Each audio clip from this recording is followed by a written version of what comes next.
And there we go. Sometimes you gotta hit a button correctly. That is going to be Fisher Topo on the carry, number 12. Just to recap, because going back, I realized I hit the wrong button, or I hit a button. We've got 3rd and 1 now for the Vikings. Vikings have the ball at the Academy 41. They've put a real nice drive together. They received the kickoff. They put a nice drive together. They've had some nice runs, some nice passes. It's going to be a dive up the middle. That's going to be. I'm trying to see who that was. That was number 1, Lane Powers, dives across midfield. Oh, looks like I would not agree with that spot. But that's going to be short, 4th and less than a yard. I thought he had gotten the first down pretty easily, but we'll see what Coach Phillips wants to do, and they're going to call a timeout. So we have 7 minutes and 48 seconds remaining in the first quarter. And let's just pause to take a quick break here. I just, like I said, usually I want to get to the games maybe about 6 o'clock or so, just so we can, get kind of settled and everything. And at 6 o'clock tonight, when I usually want to be at the stadium, I was still in Lago Vista, still having to finish up some things at work, and I just, sometimes you lose track of time a little bit, and that's just the way it is. So it was a quick trip, and I had it in my mind. I said, I want to be set up, and I was set up, and I was ready to broadcast at kickoff. Lago Vista received the kickoff, and they have it now 4th and less than a yard at the Academy 40. Bobby Gerace, my broadcast partner, is out this evening. And Fisher Topo is going to go in motion. Oh, big hole. Lane Powers are on the right side. He's at the 20, the 10. No flags on the play, and he is in for the touchdown.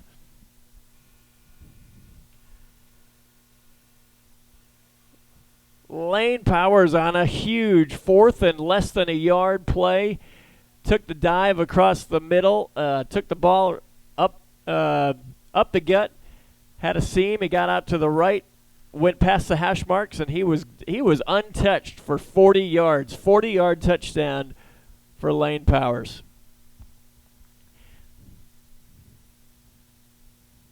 And the kick is up. The kick is a low line drive, but the kick is good.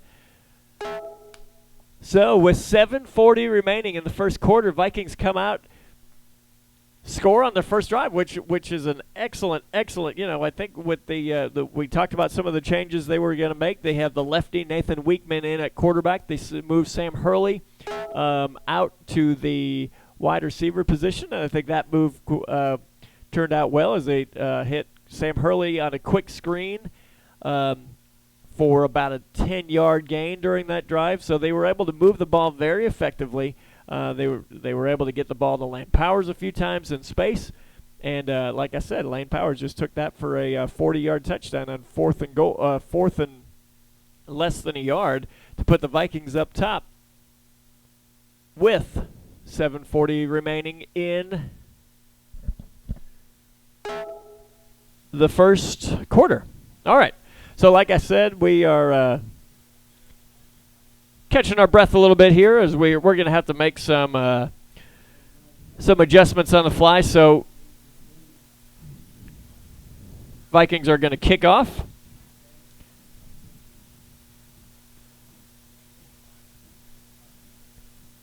And that's going to be Bryce Erickson and Preston Coffey are the possible kickers. Usually that's going to be Bryce Erickson. He's going to kick that. A little pooch punt. It's going to be caught at the 45-yard line.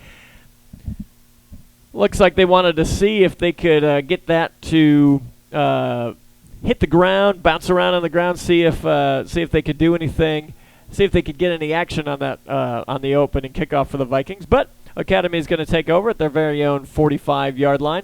1st and 10 for the Vikings. Want to thank our sponsors tonight.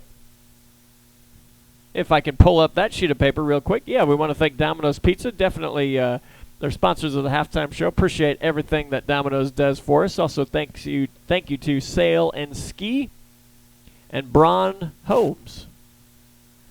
KMAC is brought to you by the LV Lago Vista Booster Club. Thank you to the Booster Club for all their help as Academy comes out. In the spread, that was number 4. Coleman Berg in motion, flag on the play. So that's going to back up Academy 5 yards. That's going to be a delay of game penalty.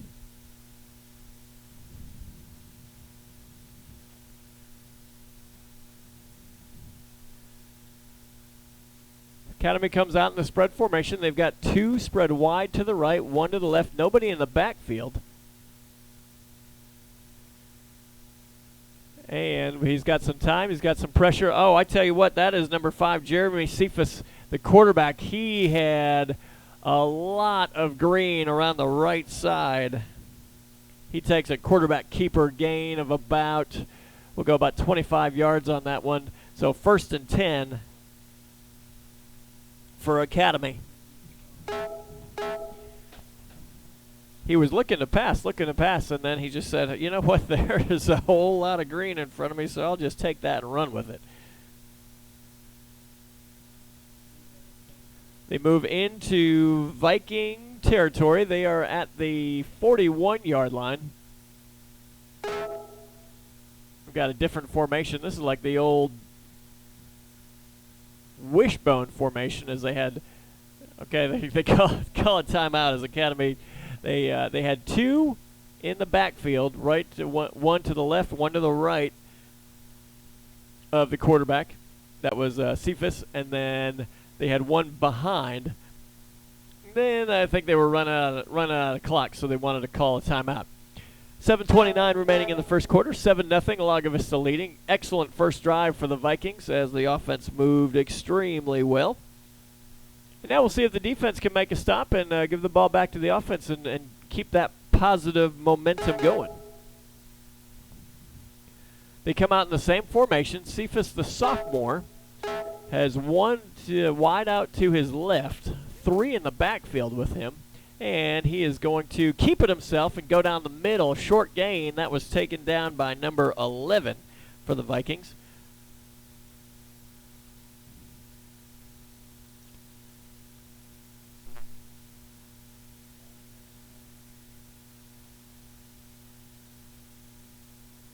That was a gain of about 5 yards, so that brings up 2nd and 5 as we go under 7 minutes in the first quarter. Cephas quarterback has 1 man in motion, goes to his left, 2 in the left now, and then he splits his running back out wide. It's going to be a quick pass down the field. He's got a man wide open. Oh, just overthrows. That was intended for number 2, Jalen McWilliams, another sophomore. He just hit the fly route as he it was just a fly route down the field, and nobody went with him. Just a little overthrown. So we've got 3rd down and 5, big 3rd down here, and I would imagine with with the way this offense moves, I would think this would be 2 down territory. 3 spread wide to the left, 2 to the right for the Bumblebees of Academy. And he's going to be a quarterback keeper at quarterback draw up the middle and gets past the 30-yard line. No flags on the play. It'll move the chains. 1st and 10 for the Bumblebees. That's at the Lago Vista 27-yard line.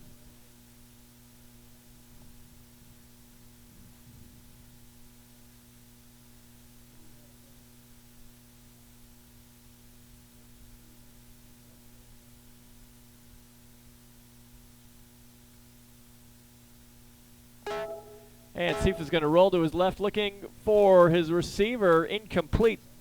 Sam Hurley on the coverage.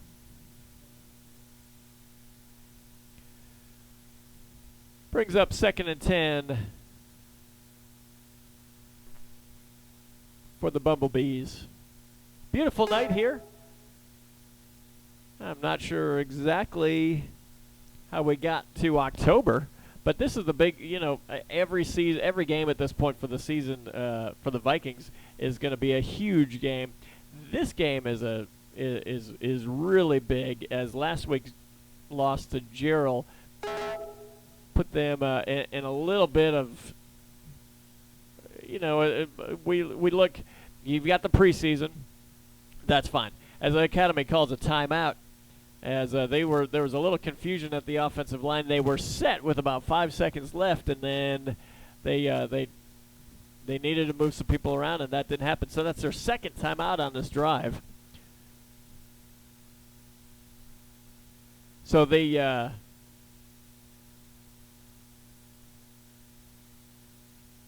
Vikings, they kind of wanted to see who they were where they were gonna be, where they stacked up after the playoff or after the pre-district season.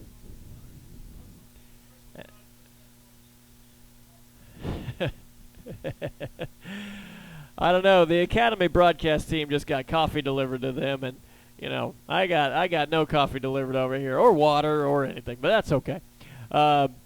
So they're going to come out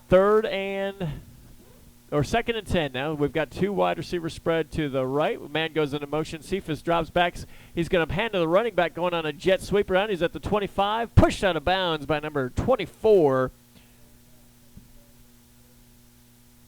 That is Noah Hernandez, number 24. Pushed him out of bounds at the 9th. We'll go right at the 20-yard line. That's going to bring up a 3rd and 3.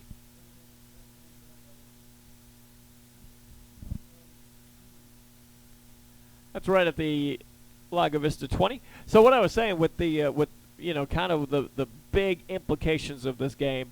So we're going to go ahead and concede. Cameron Rockdale are probably going to be fighting for number 1 and number 2.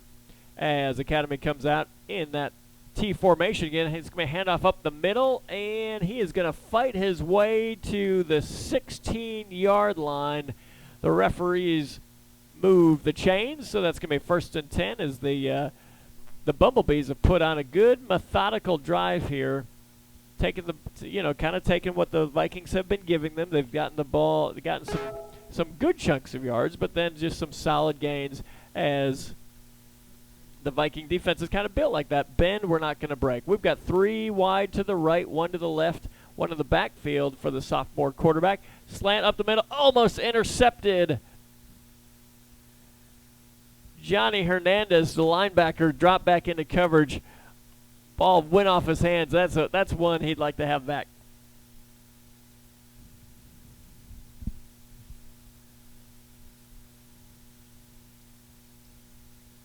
Brings up 2nd and 10. It was a very nicely run route, nicely delivered ball.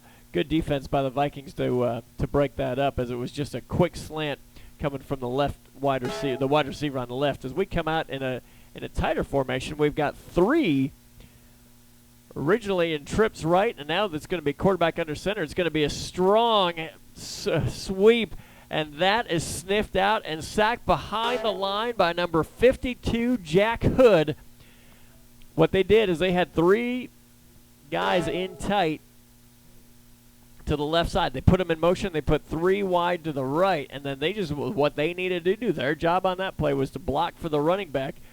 Jack Hood sniffed it out, got through all 3 blockers, made a big loss. That was a loss of about 7 on the play. 3rd down and 17. 2 to the right, 2 to the left for the sophomore quarterback. There's going to be a shotgun snap. He looks left, he looks right, and he's got plenty of green to his right side, and he is going to keep it himself. He's hit right about the original line of scrimmage.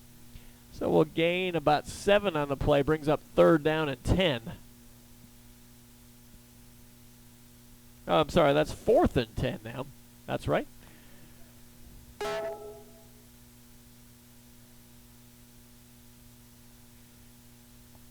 So this is interesting, and it looks like they're going to bring out the kicking team.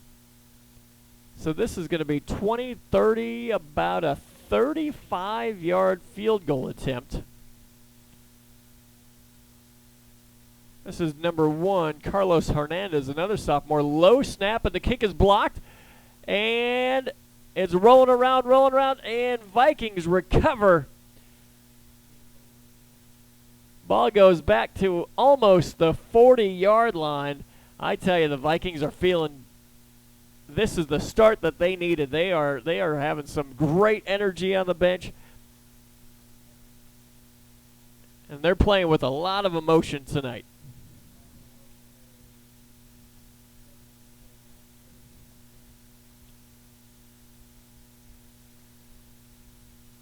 Vikings take over, 1st and 10 at their very own 36-yard line.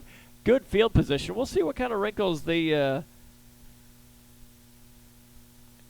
Viking offense comes out with here in the on the second drive of the game. Isaac Roney wide to the right. Sam Hurley to the left, and there's going to be a pitch to Fisher Topo. He's going to go around the 40, the 45.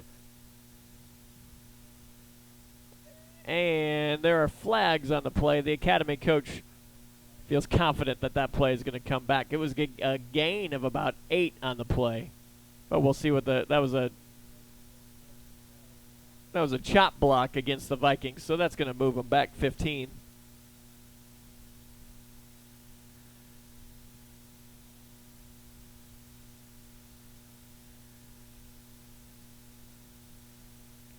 And that's the the Viking offense is moving extremely well tonight.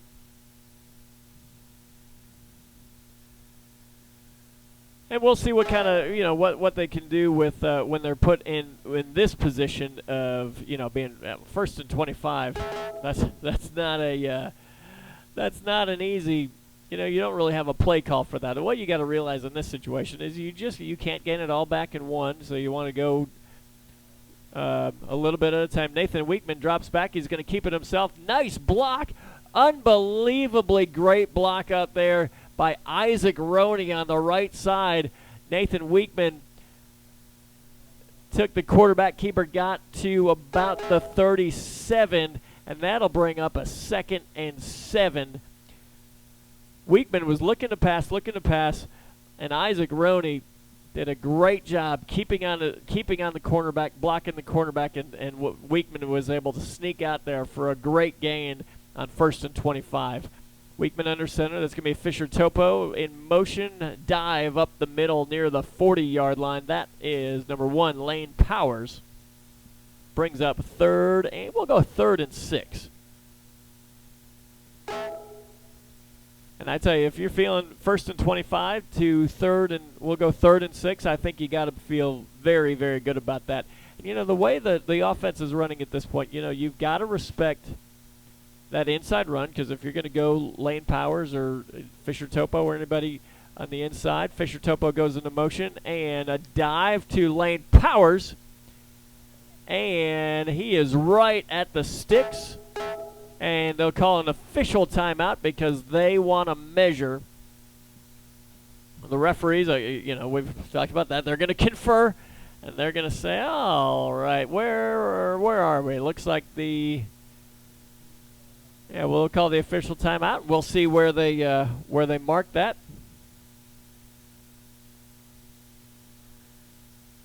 That's going to be just shy of the 41. We'll see where the chain comes out here. But they are at the Lago Vista 46, so I'm not sure if they don't get this spot. Let's see, and they're going to get it. That's a 1st down, Vikings, by about half of the length of the ball. So 1st and 10, Vikings. 2 minutes and 37 seconds remaining in the ball game. Not the ball game, the first quarter. Sorry, getting a little ahead of myself. Nathan Weekman runs to the sideline, checks the play call. He comes back out. Nathan Weekman under center. Isaac Roney to the right side. Sam Hurley out to the left. Fisher Topo goes into motion. Going to be a handoff up the middle. Lane Powers bulls his way for about a gain of 3.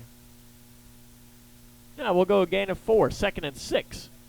For the Vikings. And this is when the Vikings and the coaches envisioned what their offense wanted to do this year. They wanted to run, they wanted to grind it out, and so far in this game they have been effective. But they wanted to hit you different ways, and when they hit a big play, they want to do it on their terms. 2nd and 6, It's going to be Cody Jackson goes into motion, and Fisher Topo takes it around the right side. That'll be enough to move the chains. 1st and 10 as he's tackled at the Academy 44-yard line. He was on the left side of the formation. They faked it inside and then handed that to him around the right side. He had a nice crease. He was able to make a move, and 1st and 10 Vikings.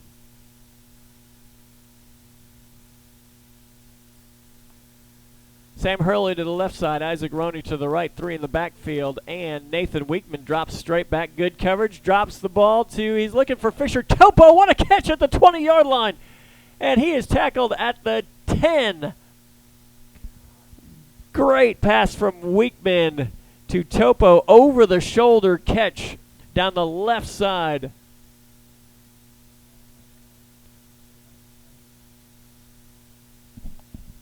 One minute remaining in the first quarter.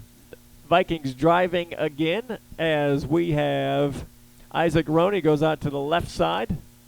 Nathan Weekman under center. 1st and goal. Cody Jackson in motion. Going to be a fake to Lane Powers. Weekman tried to keep it himself. Gobbled up quickly. I just have to say it. Tackled by a swarm of bumblebees. That's probably the only time I'll use that tonight. But, you know, it's one of those things when you're playing the bumblebees, you have to use that.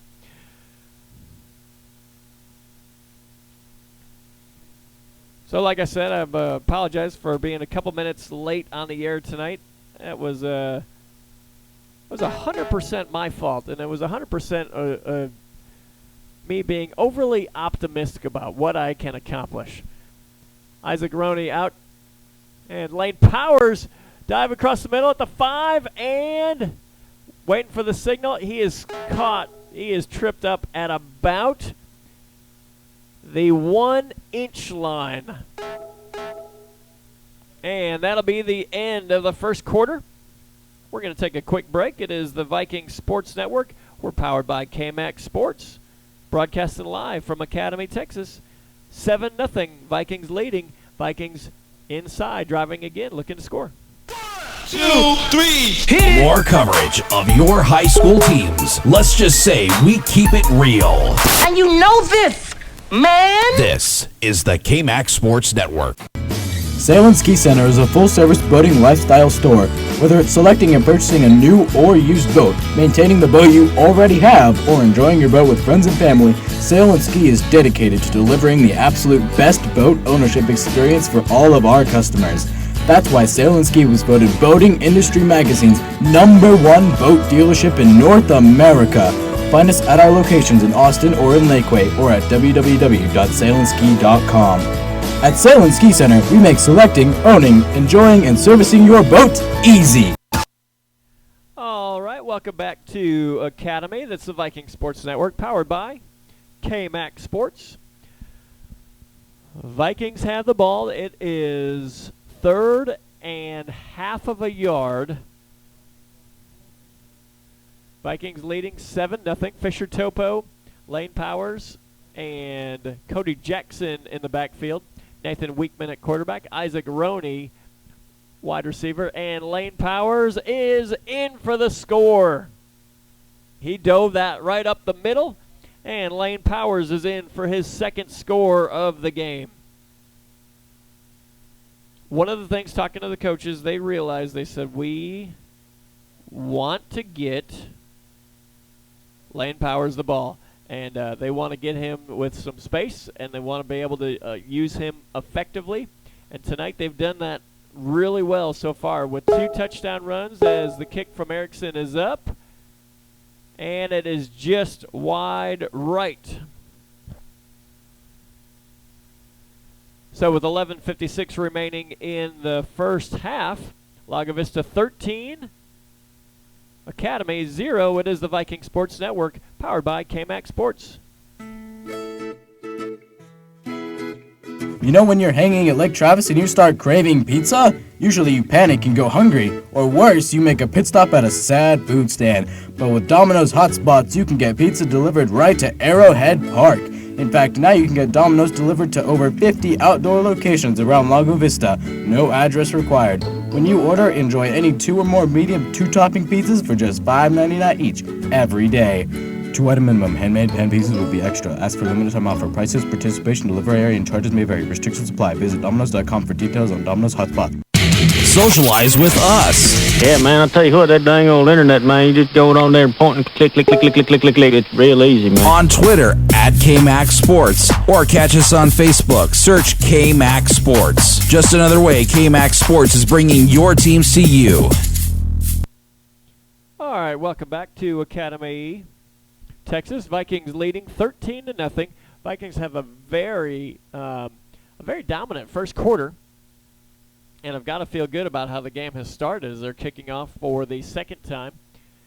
Bryce Erickson, Preston Coffey. Both possible kickers. Where could it go? Bryce Erickson as of the 40. He's going to kick that. He's going to kick it. It'll be a mid-range kick. It'll be fielded about the 20-yard line. And nice tackle. What a hit by number 6, Johnny Hernandez. Oh, and the ball is out. Fumble recovered by the Vikings. Vikings are going to take over at the 27-yard line. What a hit by Johnny Hernandez to force that fumble. Gonzo Hidalgo on the recovery. And I think what the the coaches were just are looking at their kids and saying, trust us. It has not, if you could draw up the way a season could go for the Vikings, this is not how you would draw it up, so far. With the homecoming game to Comfort where, we were up big at the halftime, and then it got a little dicey there in the second half. The loss to Blanco to start things out, the loss to Gerald. I don't think that's how you would draw that out. But when you're coaching these kids, you just say, hey, keep believing, keep fighting, keep trust in what we're doing. And the Vikings have done a great job of that tonight. Weekman under center again. He's got Isaac Roney to his right, and there's going to be a pitch to Fisher Topo. Topo makes a spin. Nice move, taking it down after a gain of 5. Brings up 2nd and 5 for the Vikings. It was a fake dive, and then they pitched to Topo. Topo was, met at the original line of scrimmage. He made a nice spin move.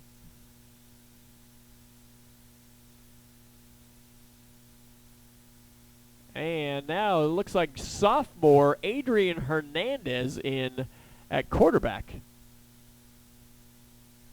Fisher Topo goes into motion, and it's going to be nice fake. Cody Jackson took that around the left side, and it's going to be holding against the Vikings. But I tell you what, I was watching Adrian Hernandez on that one, and it was beautiful fake to Lane Powers up the middle. Cody Jackson took the ball going from right to left. Was a nice gain, but it's going to be a loss on the play after the flag. So 11:03 left in the first half. Vikings leading 13-0. And instead of a 2nd and short, it's going to be a 2nd and we'll go 2nd and 15.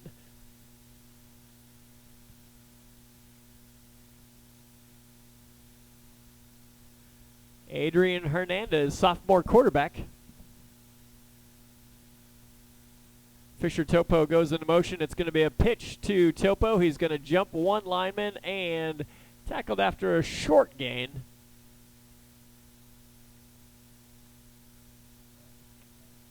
Going to bring up 3rd. We'll go 3rd and 17 on this play.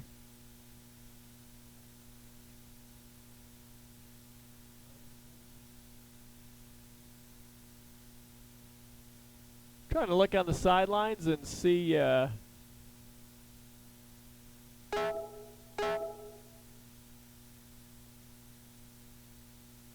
Nathan Weekman, but Adrian Hernandez, maybe they're just giving him letting him see what it's like at the varsity level. Oh, he's going to do a beautiful pitch left, pass incomplete Pass was intended for Lane Powers out of the backfield. Boy, that's a way to go, Adrian Hernandez. Coming up his first game at the varsity level, he runs a beautiful fake pitch, rolls left under pressure, gets a nice pass off to intended for Lane Powers. They weren't able to complete it, but I tell you what, your first attempt, somebody bearing down with you, you're able to stand up and make a play. Excellent work from the sophomore quarterback, seeing his first game action. 4th and long, they're going to go for it here. As the ball is inside the 35, Adrian looks down the field. He rolls right. He's got some pressure, and he is going to try to take it himself. Makes a man miss, makes another man miss. He is going to be stopped short of the first down. But he scrambled and made some people miss. Made some academy folks nervous because they felt comfortable that they were not going to get the first down, and Adrian Hernandez made enough people miss to make that a little less comfortable than they would have liked. So Viking defense comes back out on the field. We'll see what the Academy offense wants to do with this, with 9:44 remaining in the first half. Got a different quarterback now for the Bumblebees. Big tackle made by number 52, Jack Hood. We'll go gain of 4. 2nd down and 6.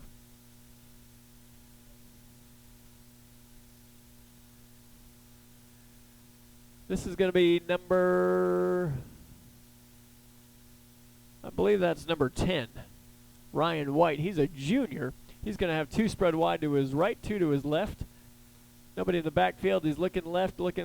Quick pass, and nice tackle made by number 8 for the Vikings. That is Mason Hines.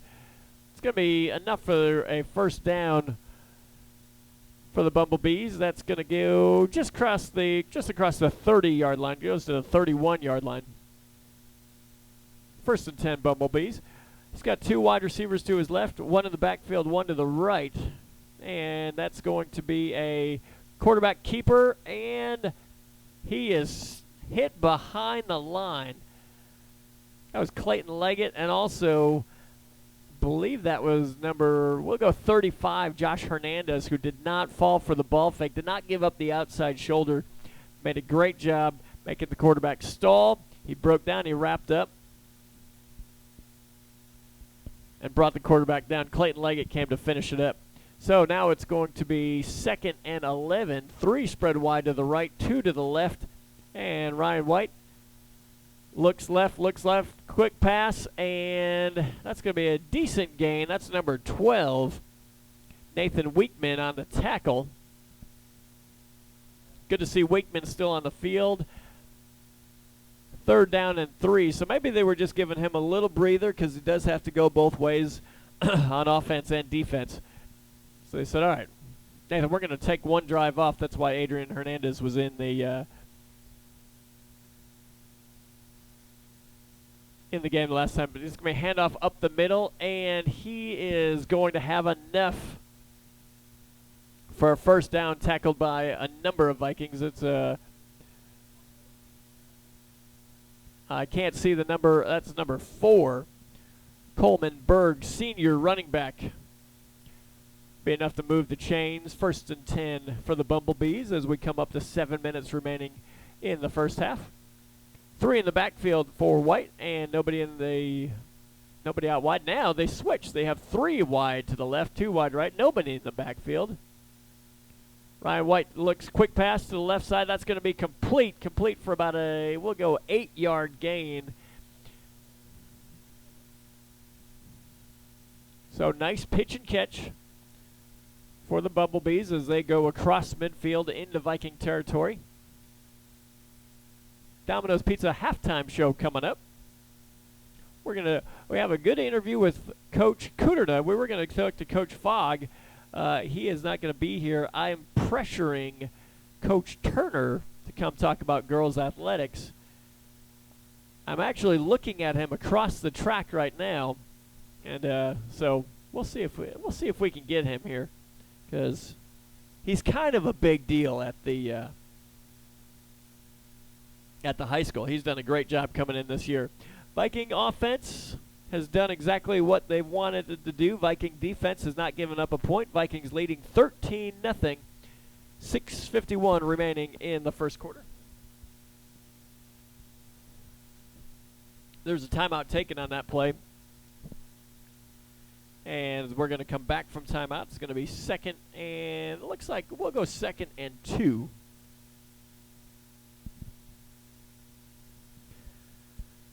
Three spread wide to the right and a bunch formation. 2 spread wide to the left. Forward quarterback Ryan White. He looks, and he's going to keep it himself. He's going to go up the middle. He's going to go across the 40. He's going to go to the 35. He's got some space. He's got some blockers, and he's going to be in for the score. I tell you, he just kind of dunked until he got some space, and then he was able to explode. He got a really nice block from his wide receiver to spring that from a moderate gain to the touchdown, a long touchdown run. Nice run by the Bumblebees. As they go in the formation here that we haven't seen in a while, where their entire offensive line is spread to the left, and we'll see what they do. Oh, they're going to pitch it to the left, and we'll see. It looks like it is the extra point attempt is no good. So the ball was set center by himself. Nobody next to the center. One man behind him. An offensive line of 7 to the left, right by the left hash. 1 spread wide to the right. 1 man in the backfield was behind that 7, the 7-man line. So what they did is they snapped it directly to the man who was behind the line. They tried to dive forward for the extra point, but the Vikings were able to stop it. So with 6:33 left in the first half, it is Vikings 13, Academy 6. It is the Viking Sports Network, and we're powered by KMAX Sports. Vype Media is the state's most comprehensive high school sports media outlet, covering UIL, private schools. Vype has been in Texas for over a decade. Visit their website at Vype, VYPETexas.com. And also pick up your Vype magazine today. Get in the game with Vype Media. Sound off. Tell us what you think right here on Twitter at KMAX Sports. All right, we're back in Academy. Vikings leading 13-6. And Academy is going to kick off after getting a long touchdown run from their quarterback, Ryan White. This is number 1, Carlos Hernandez, the kick deep. And that's a nice kick. That's going to be fielded by Fisher Topo at the 10-yard line. He goes to the 15. He's going to go to his right. He's trying to find a seam. Gets to the 20 and taken down at the 23-yard line.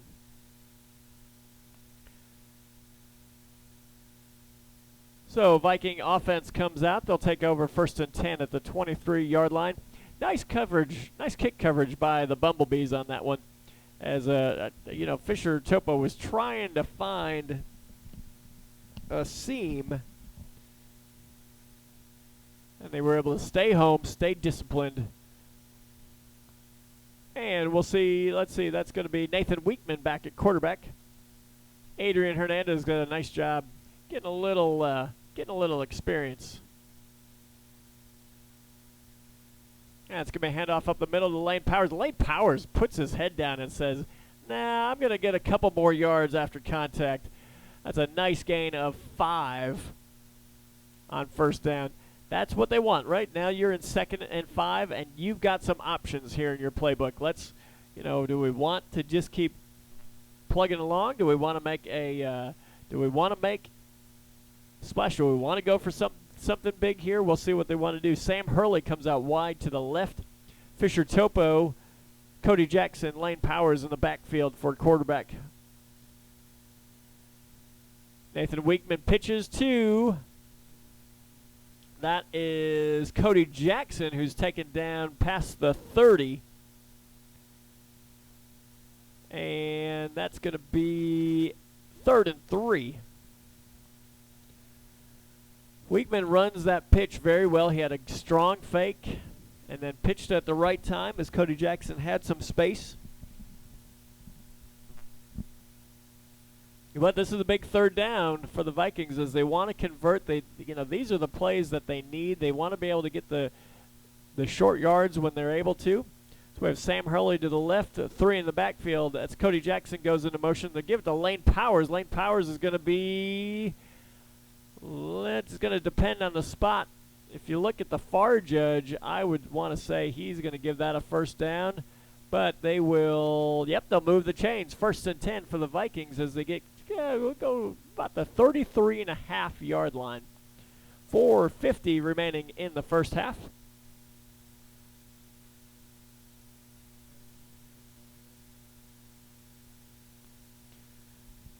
Sam Hurley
All right, so Academy took a timeout. We'll see what the Vikings want to do here. It is going to be 4th and 7. They're at the Academy 40. So I don't think you want to be super aggressive here. If you don't, it looks like they're going to punt, and I think this is the right call. We've got 1:11 left in the half. So here, you go ahead and pin them deep. Driving 90 yards is much different than driving 60 with a little momentum because you've stopped them on a 4th down. There's the snap. Bryce Erickson, nice low line drive kick. It's going to be fielded at the 5-yard line. He's got a little space and taken down by Johnny Hernandez, and that's also number 62 for the Vikings. 62, Mark Marlowe was in on that tackle. So I think that was the right play. As we have 1:02 left in the half, and the Academy Bumblebees will take over at the 25. So here, again, bend, don't break, don't give up that big play. Defensive line for the Vikings, Chris Pessin in at left tackle, 62. Mark Marlowe in at nose guard, and that's number 11. Clayton Leggett lined up at the right end. Going to be a false start. Academy backs him up 5 yards, brings up 1st and 15 now.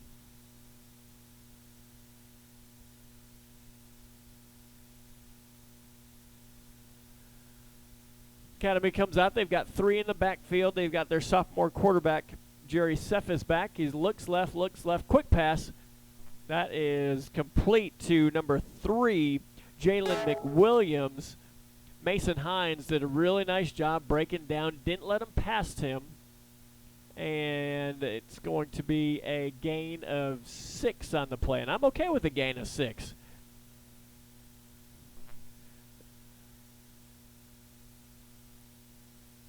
We have 1 safety deep. That's going to be Sam Hurley. They're looking a fly route. They're looking out for Mason Hines, and the ball is complete. That is complete long down the right side to Jalen McWilliams.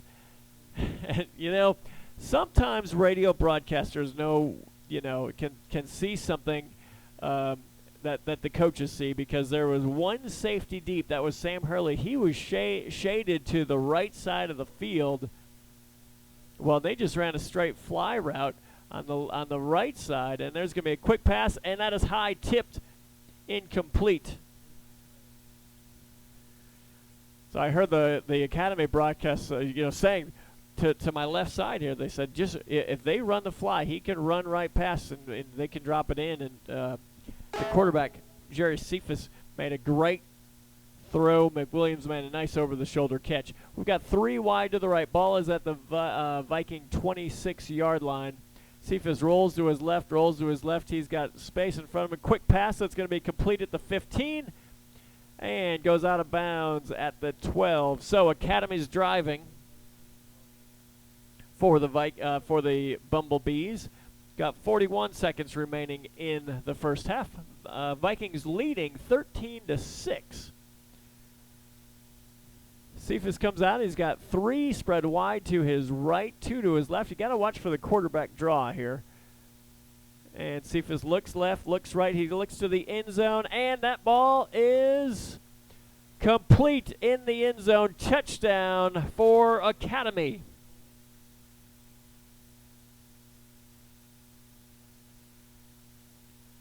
It was a nice little slant right across the middle, and Cephas was patient, waited for it to come open, and delivered a nice ball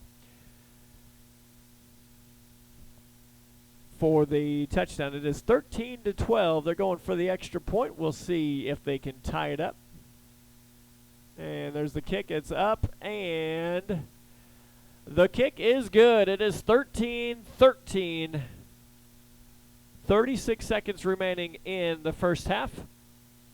Got a heck of a ball game here. It is the Viking Sports Network. We're powered by KMAX Sports. Sail and Ski Center is a full-service boating lifestyle store.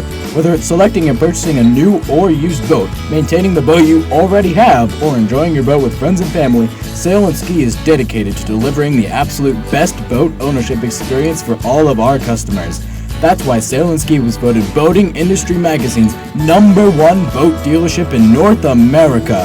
Find us at our locations in Austin or in Lakeway, or at www.sailandski.com.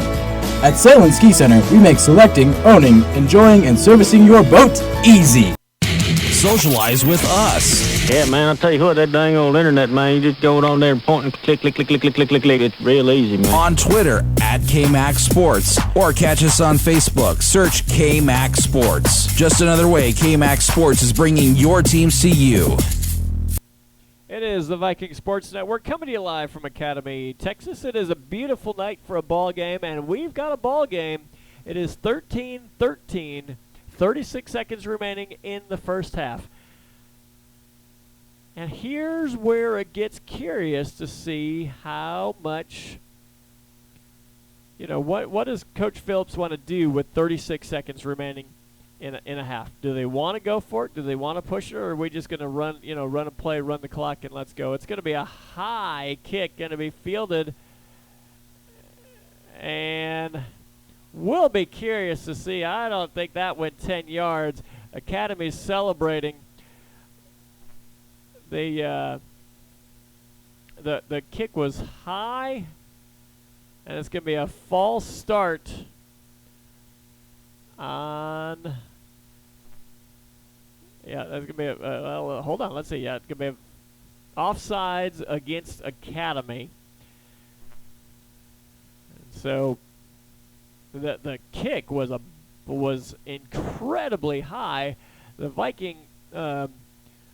I'm not sure who that was on the line. They did a good job. They were waiting to catch it, and then I don't think it went 10 yards, and so he let it drop, and then it took a bounce backwards. Academy recovered, but even if they had recovered, I don't think it would have been their ball. Even though Academy, I believe, would disagree with me on that one. But without the use of an instant replay, I can only do so much. Like I said earlier before, I'm flying solo tonight. Our man Bobby Gerace has some company in from out of town, so he's unable to make it. My spotter, Will Herring, he's unable to make it tonight because he's actually coaching a football game in Comfort tonight. And so I am color commentary, I'm spotter, producer, you name it, taking care of business tonight. So that's why, like social media, as a social media director, I'm falling down on the job a little bit. You know what? I'm personally okay with that. Here's the kickoff. We'll see. They're going to go deep this time, and that's going to go out of bounds, caught by the coach at about the 25-yard line. That went way out of bounds, so Vikings are going to take over. Well, that gives the Vikings very good field position with 34 seconds remaining. Well, no, I guess they'll make them kick it again. I just want to keep it fresh, keep it real. So the Academy Bumblebees now kicking off from the 30-yard line as we just go back 5 and back 5 and back 5, and we'll just, we'll go from there. And I don't know if this changes your strategy. If you want to, there's a big space in the Viking kick return between the middlemen and the deep men. We want to see, maybe you can try to drop it in there. Teeing the ball up at the 30-yard line. And this is number 1, Carlos Hernandez to kick. And there's going to be a kick. It's going to go out of bounds.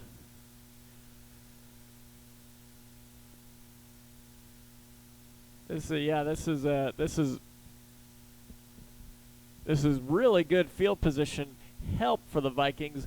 No time has come off the clock as it's going to be another 5-yard penalty, moving back to the 25-yard line.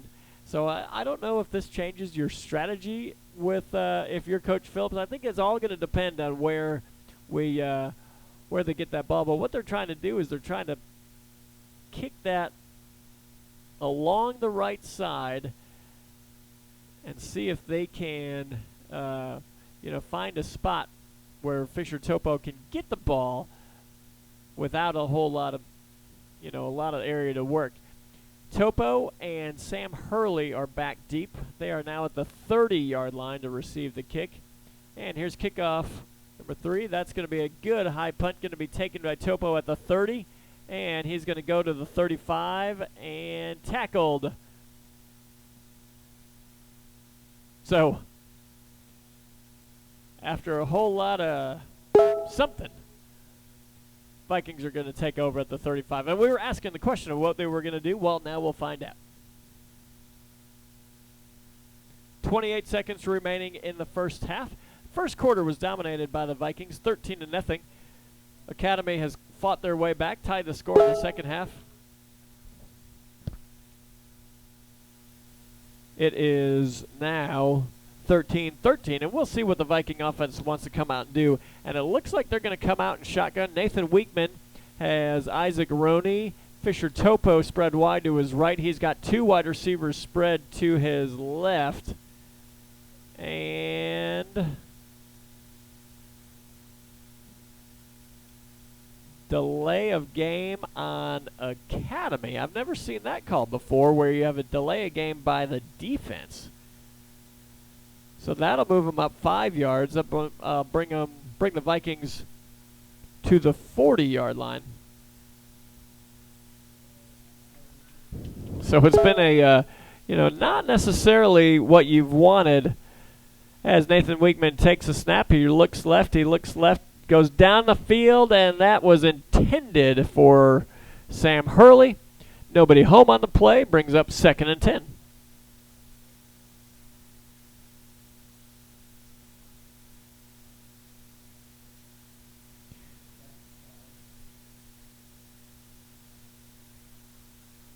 All right. 2nd and 10 at the 40.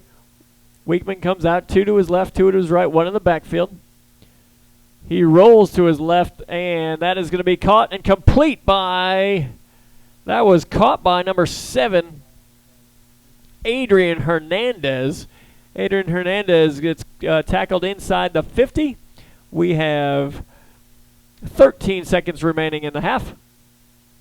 And Weekman, he spikes it, and 7 seconds. I think what the coaches, the coaching point that they would use at that one with Adrian Hernandez, because he caught a nice ball in the flat, with so little time, I think they'd tell him, hey, don't get that extra yard. Just step out of bounds, right? Stop the clock and let's go. 2 spread wide to the right, 2 to the left, and Weekman rolls right. He is looking for, there's a hook and ladder. That's Sam Hurley at the 30. And he is going to be caught at the 20 as time expires. A little razzle-dazzle. Boy, that would have been a nice way to end the half.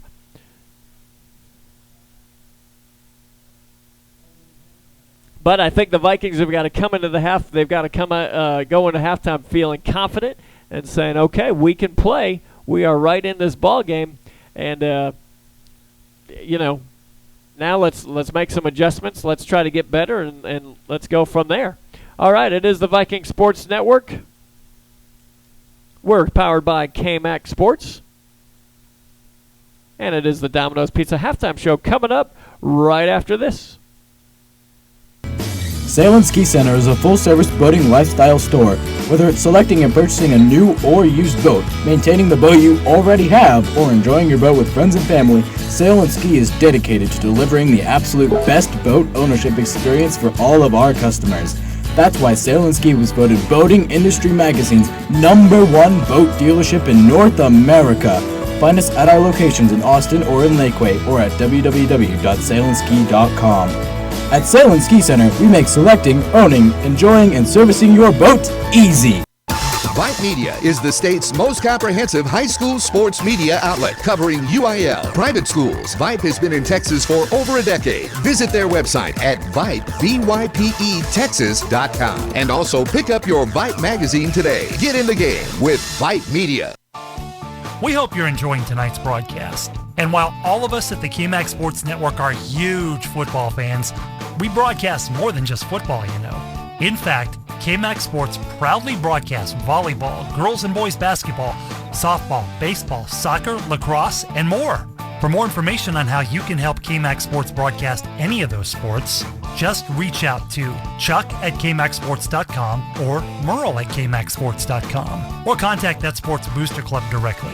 KMAX Sports will gladly work with you and the booster clubs to get that team's broadcasts on the air. And if you're a fan of the other team, well, we can broadcast your team's games too. We realize that, yes, even in Texas, there's more to life than just football. KMAX Sports, bringing your teams to you for 14 years.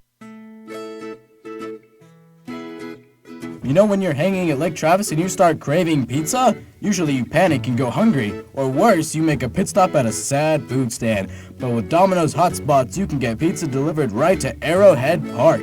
In fact, now you can get Domino's delivered to over 50 outdoor locations around Lago Vista. No address required. When you order, enjoy any 2 or more medium 2-topping pizzas for just $5.99 each every day. 2-item minimum. Handmade pan pieces will be extra. Ask for limited time offer. Prices, participation, delivery area, and charges may vary. Restrictions apply. Visit Domino's.com for details on Domino's Hotspot. 1, 2, 3, hit it! More coverage of your high school teams. Let's just say we keep it real. And you know this, man. This is the KMAX Sports Network. All right, it is the Viking Sports Network.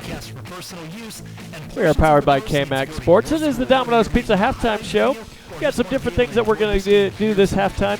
You know, we usually talk to volleyball and cross country. Volleyball is they're playing tonight. We'll get that result.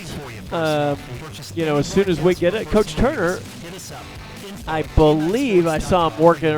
Oh yeah, here he comes. He's coming up now. Well, he was at the volleyball game tonight. What he did is he went to the volleyball game. He brought the volleyball girls here to watch the game.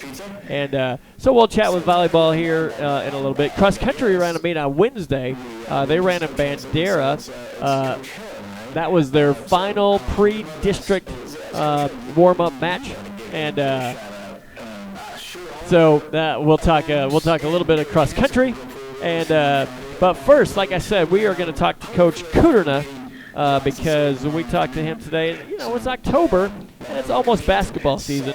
And so we want to, you know, honestly, you know, Coach Kuderna, he likes to hear himself talk. And so, you know, I wanted to give him the opportunity to talk about, you know, just kind of what's going on in the world of basketball. So that's the Domino's Pizza Halftime Show. Coach Kuderna coming up next. KMAX Sports is the largest online broadcast company in Central Texas. How large is that? Well, just imagine inner space caverns, if it was full of sports. Okay, so which way to the game? Man, it sure is dark in here for sports. Ah, dang it! Ow! Oh, that hurt. Bringing your teams to you in the stadiums, ballparks, and gymnasiums where they belong. We are KMAX Sports.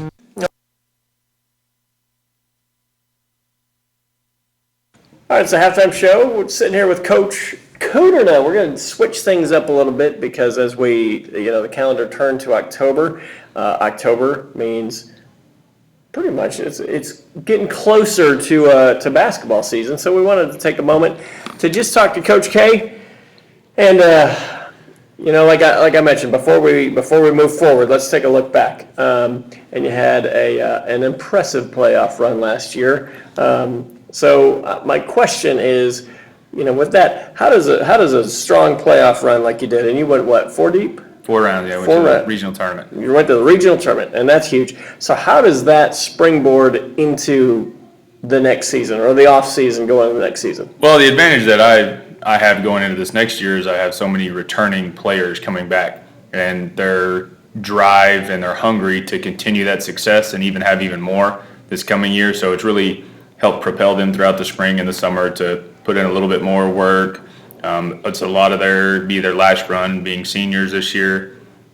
So they're really excited, really pumped up about taking that next step and really trying to get to state because that's the next step for us. Yeah, that's awesome. So what do you think, you know, last year, and I know we talked a little bit about it, but when was the moment that it changed from, you know, the kids, you know, went from just playing basketball to believing and saying like, oh yeah, we want to have a specific goal. We want to do it. Well, I told them from the beginning of the year, and if you ask any of them, they'll vouch for me on this. From the beginning of the year, I told them they are good enough to make it to the regional tournament.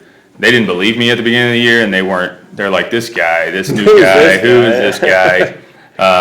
And we had a few rough games early, trying to learn a new system and understanding how I wanted them to play and how much effort it took. And then once district started rolling around and they started winning a few games, and then we had a really big game at Blanco, and it was a dogfight, and we scrapped and clawed and found a way to win a huge game, and we were able to win district with that game. And that really set them apart in their mindset and in their ability to really believe that they are as good as they think they are. So, I mean, I would say that's probably the one game that propelled them forward and to believing in themselves and believing what I've been telling them all year, even though in the back of their mind they're kind of like, not really. I mean, we're pretty good, but do we really believe how good we are? Yeah. When Blanco beat us the first time at our place, pretty handily, they got on us pretty early, and then when we were able to go over to their place and beat them, our girls really believed in what we were doing and started to gel a little bit more and play together. So it was so much fun. One of those movie type seasons for us. That's awesome. So now we're looking forward. And who do you have coming back? And who are the seniors? Who are the juniors? And we have 4 returning starters. Hannah Long will be a senior point guard for us. Mallory Webb will be a junior guard. Michaela Adams will be a senior forward, and Grace Daniford will be a senior post player. And then I have Elizabeth Talley, who is going to be a senior as well, and she played a little bit of the 4 spot, the 5 spot, that forward post spot for us last year. And then Sam Ramirez also coming back. So that's 6 of our 9 from last year are coming back, which is a great core to have. Mm-hmm. And to really have that belief, like you were talking about before, of not just going in through the next season without a goal in mind. It's going to be a really fun year, I hope. Yeah, that's awesome. So when do are you doing any off-season work now, or are you just we did a little bit in the summer, but once volleyball season starts, they all, except for a handful of them, Mallory doesn't play volleyball, but as far as returning varsity girls, I think she's the only one, and so I kind of let them do their volleyball stuff and kind of buy into all of that, and then once volleyball's done, then we jump into basketball and get after it from there. Right. So that'll hopefully be later November. I mean, that's the plan. Our first game is not scheduled, and for that reason, I don't schedule early November games or scrimmages or any of that. Our first game is scheduled for November 13th. So. Okay, so you got about a month before your first game, and there you go. That's awesome. So, what do you need, like audience-wise? How's the fan participation throughout the year, and what do you need? What do you need from the crews? I mean, the more people we can have at games, the more exciting it is. The more support that the girls have, and they feed off that energy. If you ever come and watch these girls play, it's impressive of how hard and how much effort they put in every single play, and I feel like they don't ever get tired. I don't know how that happens, but they don't. That's just good conditioning from coach. Right, of course. But I mean, anytime there's positive fan energy in the building, then they feed off of it and they really roll with it. We had great turnouts at all our playoff games. People traveled for long distances to support us, and we had packed houses, and it was fun and it was exciting. And of course, it's a whole lot more fun when you win those games than when you lose, and you get to celebrate afterwards. But now we got banned from doing those on the radio, so it's because you didn't have your radio co-host to do it with you. That's right. Now, just so you know, we were going to do it, and then for superstitious reasons, they said, "Look, we've been winning without you, so don't come now." I respect that. That's fine. So just so you know, we already have that all lined up. We'll be taking you through the playoffs. So just make the playoffs, all right? And then we can do that. So what do you think the biggest strength of the team is going to be? Is it going to be experience? Going to be inside, outside, defense? Where do you think you're going to be? I would definitely lean on experience. They've been in every situation possible. They've been in really good situations. They've been in really bad situations. We have a bunch of ball handlers and a bunch of guards that can really get to the basket and score and facilitate for others. We got Grace is dominant in the inside just because of her length and her shot blocking ability defensively. So I mean, we've got like all the pieces. As long as we continue to gel and keep playing, I think that the sky is the limit for this group. We're just going to have to score more than we did last year. We're not going to be able to, I think, depend on our defense as much. So we'll add a few new wrinkles to that just to try to make us a little bit more dynamic on the offensive end. All right, so let's be honest. Last year, and I don't have the stats in front of me or anything like that, but there was, I think it was Poth, right? That you were getting smoked at halftime. Was that Schulenberg. Round before Poth. Yeah. So 23-8 at half. Okay, so it's 23-8, and I'm actually at a baseball game at that point. I'm getting texts, and I'm like, 23-8. Schulenberg's good. I respect that. Good run. All right. So at halftime, like in your mind, did you believe I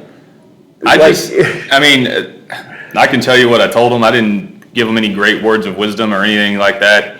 We've been preaching all year long of just continue to play, continue to do what we do. We press the whole game, and we kind of suffocate you defensively. Some people would call us like gnats. We just never go away. We had a lot of that. And they're just always around and annoying as all get out.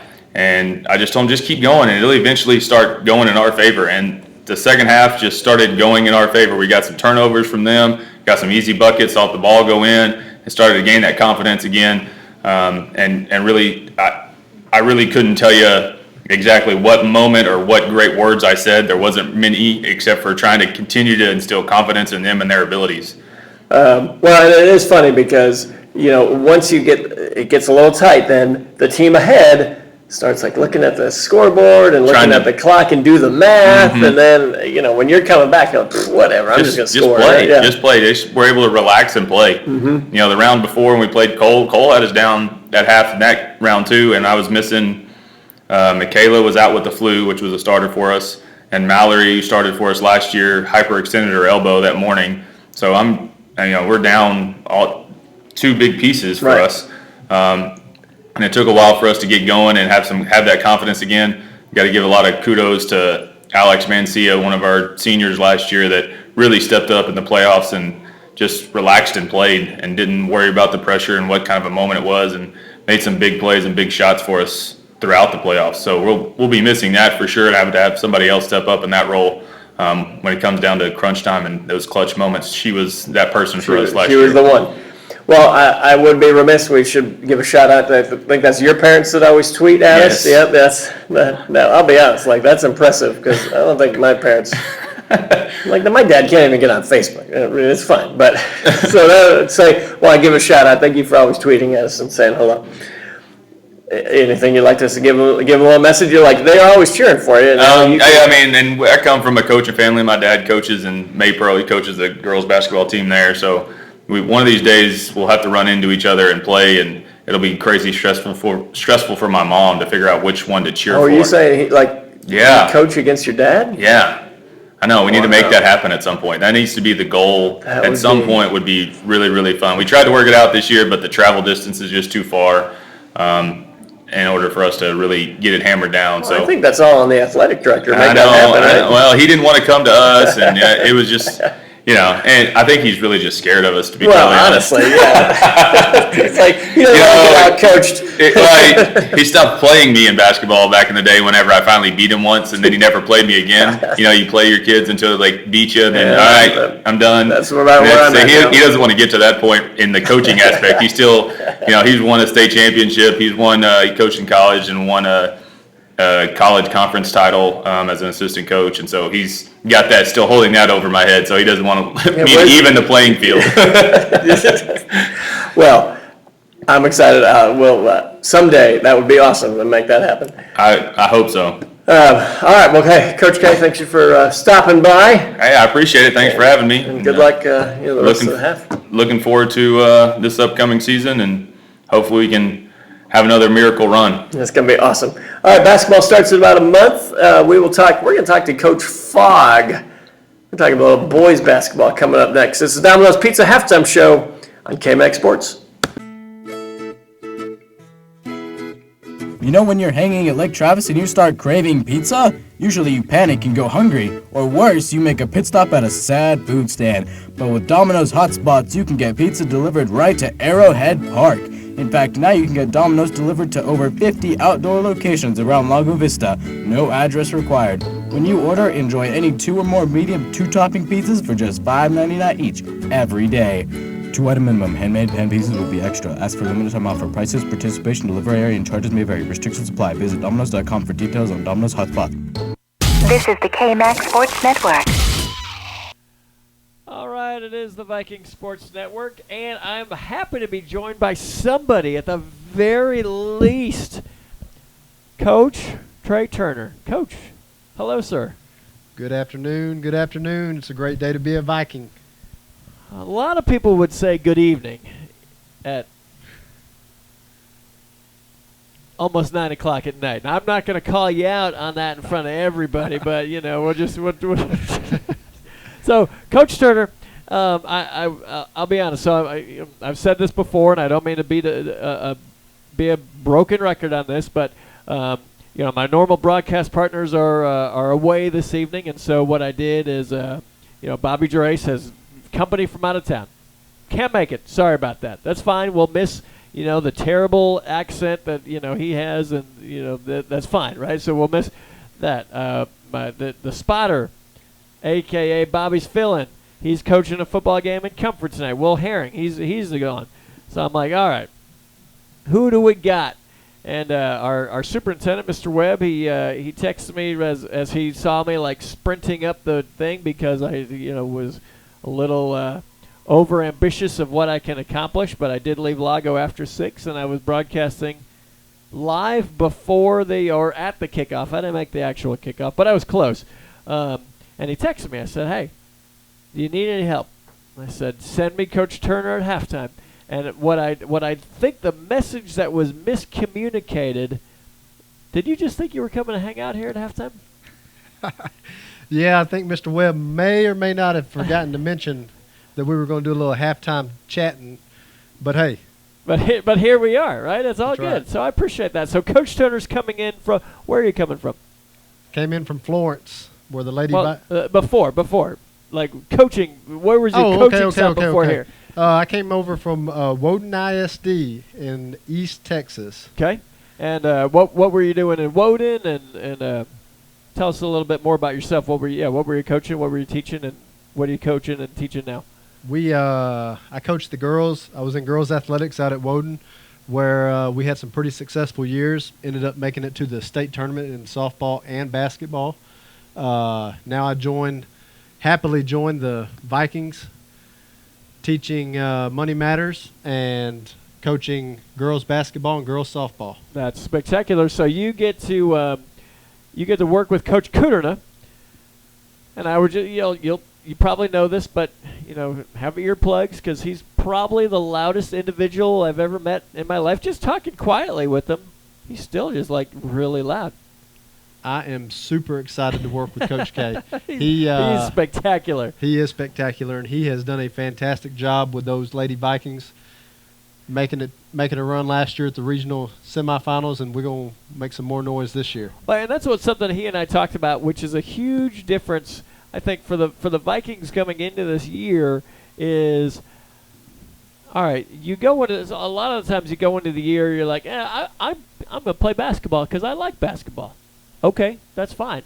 But this year it seems like the Vikings are going in, and they're going into the off season and into the season with a goal. And I think you work better with a goal where it's like, okay, we made it this far. We need to take that next step. So when we're training, you're not training just to play basketball. You're training to take that next step. Well, the beauty of it is last year they got their feet wet. They made it to the big show in that regional tournament.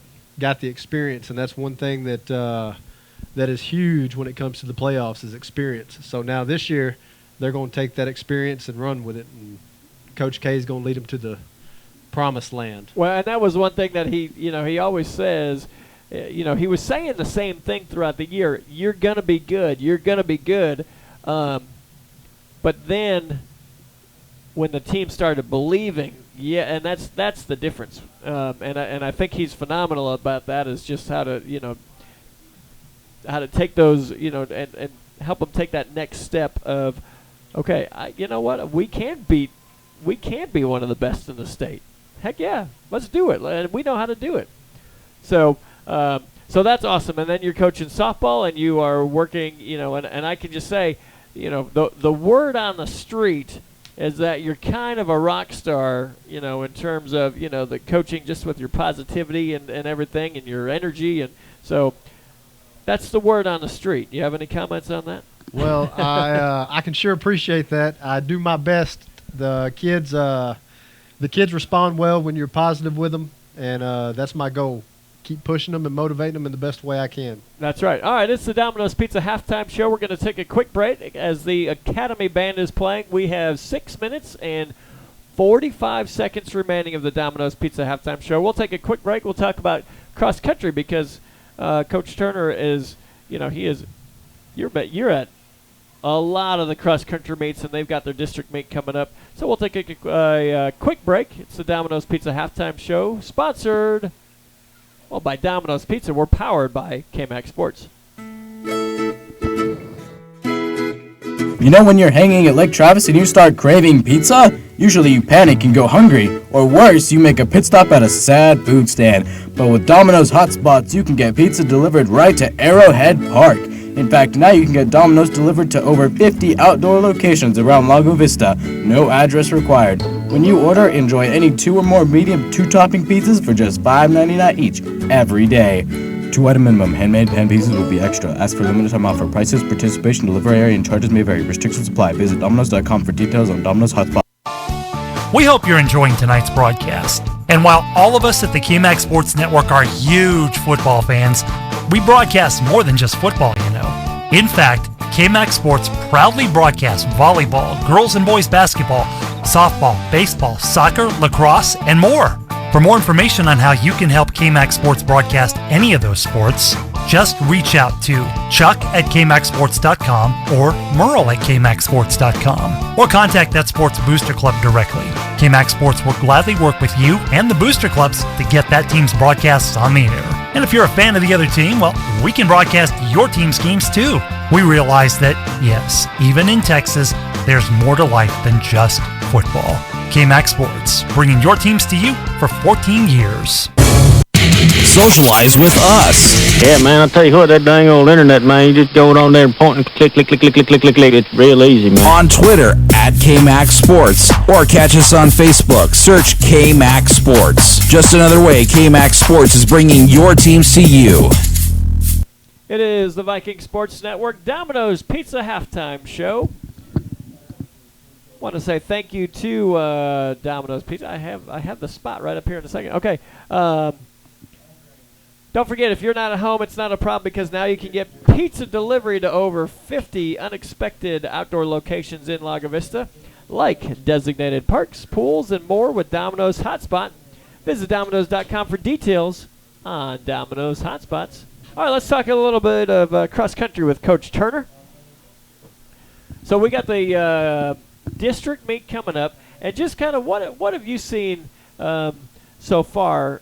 Going in, coming in fresh, seeing girls compete for the first time, seeing the boys compete for the first time. What are your thoughts on the team and their chances going into the district tournament? Well, I'll tell you what, Coach Smith does a fantastic job at pushing and motivating those kids. We've got the reigning region champs in the girls, I believe. Yep. And we've got a super fantastic boys team that I'm excited to see how things turn out for them at the district meet, as well as I have all the confidence in the world in saying that we're going to see both teams make a good long run for cross country. Yeah, it's going to be fantastic. So do you have the Bandera results right there? Because I felt like you were getting them. No, well, I've actually got the meet time for the meet on Monday, which the varsity girls, they'll kick off at about 9 a.m. and varsity boys with JV to follow. Okay, so that'll be early Monday morning. We do have the the varsity girls, what they did on Wednesday. So it was a little frustrating last Saturday because it was the McNeil State meet. I mean, we're talking a monster, right? Like the culmination of all your season's work was going to be on Saturday. And, what was it? Over, I think, 7,000 runners. Huge. Just unbelievable. So they had, the gold division going off first. Okay, that's fine. And then they have 5A run separately. And then they have 6A run separately. And then they have 5A JV, 6A JV, you know, all, okay, that's fine. And then they have the middle school, just, I don't know what you would call that, but it was 7th, 8th grade, boys running together. It was mayhem, chaos. Our 7th grader, little Allie Ray, she came in 2nd overall in the girls, which was phenomenal. Now, just as a tribute to her competitiveness, was she happy that she beat every other girl, or was she a little upset that one girl beat her? What do you think? She is the most competitive of the bunch, and Yeah. I'm going to say she's a little disappointed she came in 2nd. But boy, I tell you what, I couldn't be, and I know Coach Smith and everybody else from LAGO couldn't be more proud of her efforts. Yeah, it was impressive. So, you know, we left the meet, wanted to come back because the boys and girls weren't going to run until 1 o'clock because there were so many other races. Well, and then the skies opened up for a little bit, and so we drive back, and they find out that the meet was canceled for the rest of the day. So that was honestly a pretty big disappointment. You know, when you're disappointed, what do? Well, you write a letter. And I almost wrote a letter because that's how mad I was. But I held myself back, and I didn't write a letter. So then the varsity boys and girls went to Bandera. The Lago Vista girls came in 7th overall. They lost to Divine, Wimberley, Uvalde, Pleasanton, Alamo Heights, and Llano. So that was a very strong meet. And then the boys, let's see, individual places for the girls. I think we're going to go with Esther Long. The sophomore came in 22nd overall. She did great. That was our top finisher for that. And then the high school boys, if I could scroll correctly, that would help me as well. Oh, thank you. They came in 9th overall. That youngster, Andrew Holt, he came in, I think it was 3rd overall. He came in, so he came in and placed well and ran well for that one.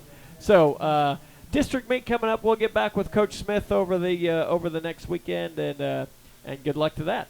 As we're back in action, as the Vikings get a little pooch punt, that's going to be down at the 41-yard line.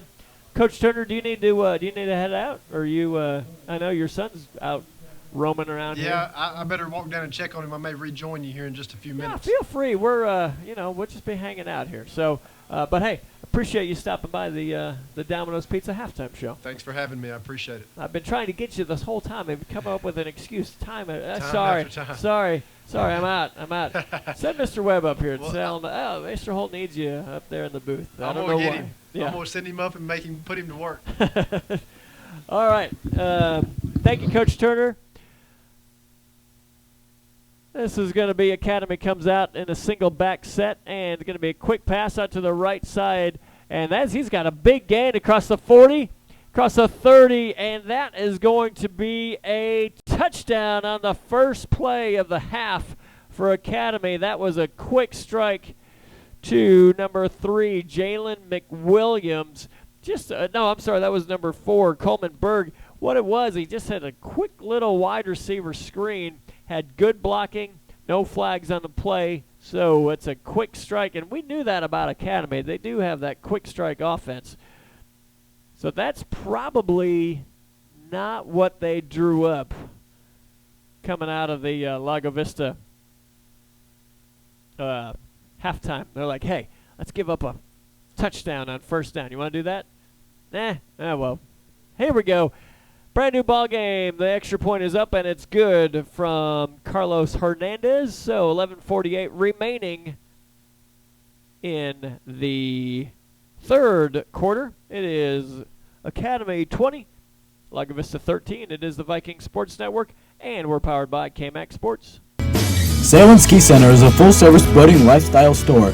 Whether it's selecting and purchasing a new or used boat, maintaining the boat you already have, or enjoying your boat with friends and family, Sail and Ski is dedicated to delivering the absolute best boat ownership experience for all of our customers. That's why Sail and Ski was voted Boating Industry Magazine's #1 boat dealership in North America. Find us at our locations in Austin or in Lakeway, or at www.sailandski.com. At Sail and Ski Center, we make selecting, owning, enjoying, and servicing your boat easy. This is the K-Max Sports Network. Yeah. All right, it is the Viking Sports Network coming back to you live from Academy. You want to learn in every game. You want to, because you're gonna make mistakes. You're gonna screw things up, and that's okay because that's what you do when you're in athletics. You learn. So hopefully we can learn to finish a game. We were leading 13-0 in the first quarter, and then Academy's come back. It is now Academy leading 20-13. First play out of halftime. It was a long touchdown. And that kick is going to go into the end zone. They kicked to Sam Hurley that time. That skips past him, goes into the end zone. So the Vikings will take over 1st and 10 at the 25-yard line. Nice crowd here for Academy, as they have, it's you can tell. What do you do on Friday night in Academy? You go to the varsity football game. That's where you go. And the Viking crowd has traveled here as well. Good crowd for the Viking Nation. All right, Sam Hurley spread out wide to the right. That's going to be a dive up the middle. That's going to be Lane Powers with a short gain. Brings up 2nd and 8. Viking offense showed a lot of different wrinkles in that first half. Had some big chunks of yardage as well. And Nathan Weekman huddles him up. He gets the play from the sideline.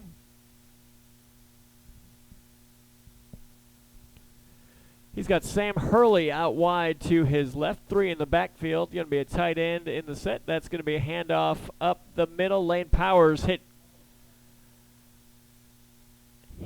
pretty much immediately after taking the dive. Brings up 3rd down and 8. No gain on the play. But that's the thing about this offense. What you've got to do is you've got to stay committed. You've got to stay committed to that ball up that run up the middle. And we saw it on the first or second, on the first drive. Lane Powers was able to take that ball, that play, 40 yards for a touchdown. Sam Hurley spread out wide to the left. Cody Jackson, Fisher Topo, and Lane Powers in the backfield. Nathan Weekman drops back. He looks down the field. He rolls right, pass down the field. Oh, it's intercepted. My goodness, that was a great play by Aaron Nichols. And what Nathan Weekman was trying to do, that's one of those plays that can go one way or the other. He threw that ball to Fisher Topo. Fisher Topo was open. He just tried to put a little touch on it. Aaron Nichols jumped high, made a one-handed interception to get that play back to Academy. I tell you, he doesn't make that play. Fisher Topo's probably still running. But 3 spread wide to the right, 1 in the backfield, 1 to the left and there's going to be flags on the play. That's probably going to be a false start against Academy. Yep, that'll move them back 5. That'll slow a little bit of momentum down. So now if you're the Vikings, just take a breath. Take a breath. Make a play, right? So you're going to have an opportunity. Somebody on the offensive or the defensive side is going to have an opportunity to make a play. Aaron Nichols for the Academy just had an opportunity. He made a play, one-handed interception. 3 spread wide to the right. That is Cephas looks deep down the left side of the field, and the ball's incomplete. But that's going to be pass interference in the end zone against the Vikings, as the Viking cornerback was beat, and instead of giving up the touchdown, he just made the tackle before the ball got there. But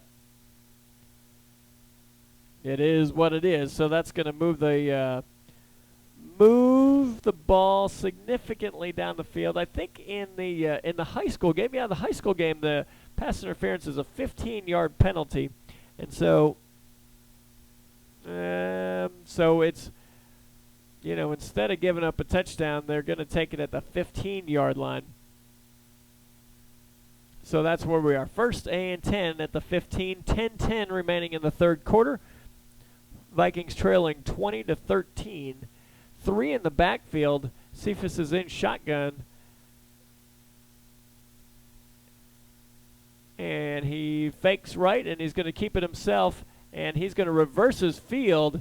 And he is going to be at the 5, inside the 5, taken down near the end zone. Taken down by, that was number 12, Nathan Weekman. Quarterback, linebacker. Tell you, Cephas is a very athletic quarterback, and he is hard to bring down. 1st and goal inside the 3, and that's going to be a handoff up the middle, and that's number 4, Coleman Berg. He is in for the score. So, 26 unanswered points for Academy. Vikings came out of this game, scored two quick touchdowns, and then Academy has recovered and come back. And now, guess what? Now it's time for LAGO to recover. They're going to get the ball back. We've got plenty of time left with 9:43. It's okay. Relax. Believe in the system and make something happen. The extra point is up, and the extra point is good from number 1, Carlos Hernandez. 9:43 remaining in the third quarter. Academy 27, Lago Vista 13. It is the Viking Sports Network.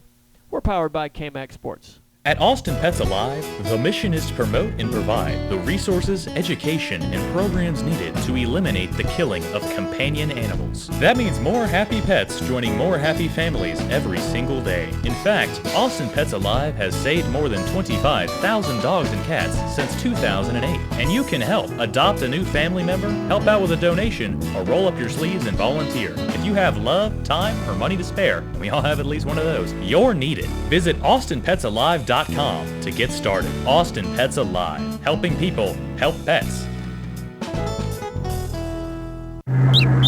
Sound off. Tell us what you think right here on Twitter at KMAX Sports. All right, coming back live from Academy.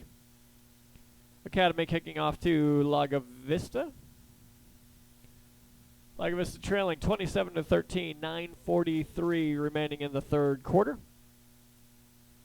Well, and this is where, momentum has shifted. Momentum has shifted to Academy. But guess what? As we've seen, it shifts very quickly. Relax.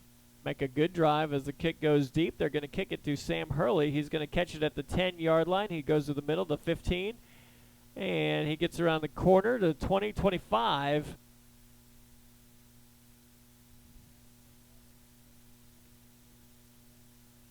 So Viking offense takes over.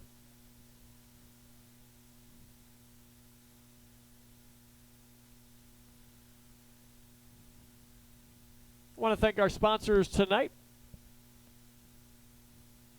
Domino's Pizza, sponsor of the halftime show. Don't forget about Waterloo Homes. Experience lake living for less with Waterloo Homes by Brown. And also the Sail and Ski Center, your full-service boating lifestyle store. Isaac Roney wide to the right. Quick pass to Sam Hurley. He's going to take it to 25. Gets past the, we'll go gain of about 4 there on first down. It was a, quick strike. And that's, again, gain some confidence, move the ball, get into second and manageable. That'll be 2nd and 6.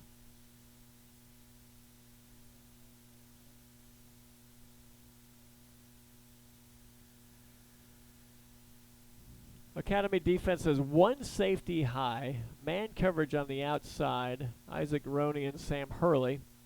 And that's going to be a handoff. Oh, they fake the handoff to be a pitch out to Fisher Topo. He's at the 30, dragged out of bounds at about the 33, and we'll go 3rd down and 2.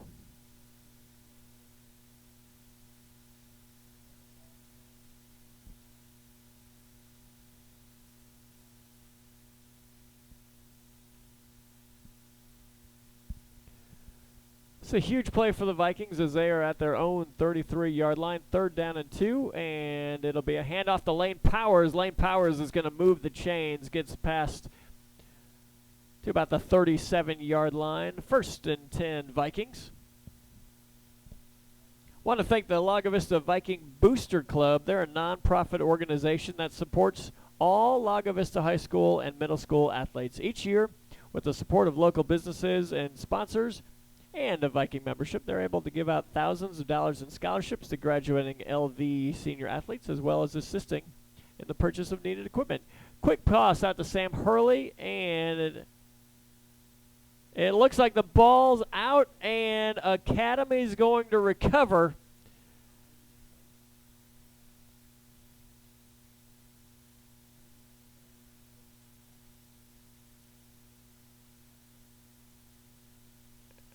And the Viking defense back out on the field.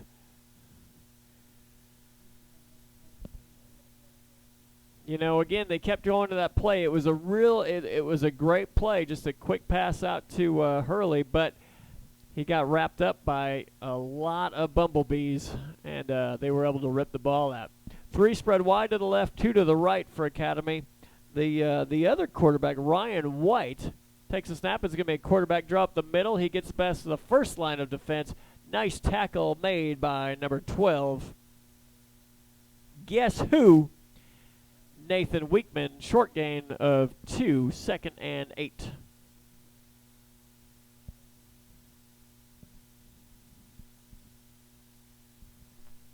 Two spread wide to the right, 2 to the left for Mr. White. Nobody in the backfield.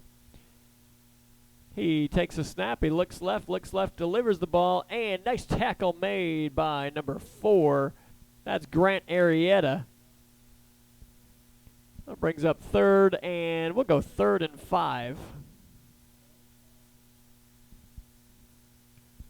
They are at the Lago Vista 35-yard line. So we'll go 3rd and 4. They need to get to about the 31.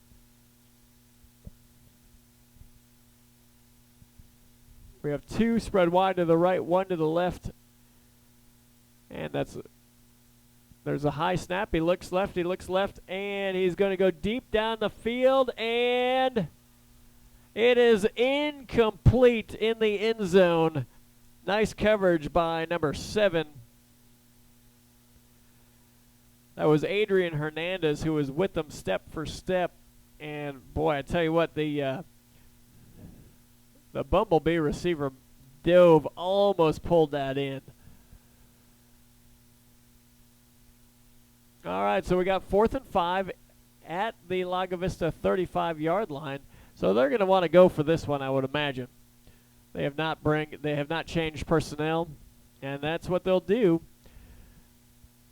Ryan White comes out 3 spread wide to the right, 3 to the left. 1 in the backfield, and there's going to be a timeout. That's going to be Lago Vista as they realize that this is a huge play for them. If they could get a defensive stop here, that would be, well, I'll be honest, that would be very good for them. Gain some confidence, get some momentum back, and get right back in this game. 7 minutes and 3 seconds remaining in the 3rd quarter. Academy 27, Lago Vista 13.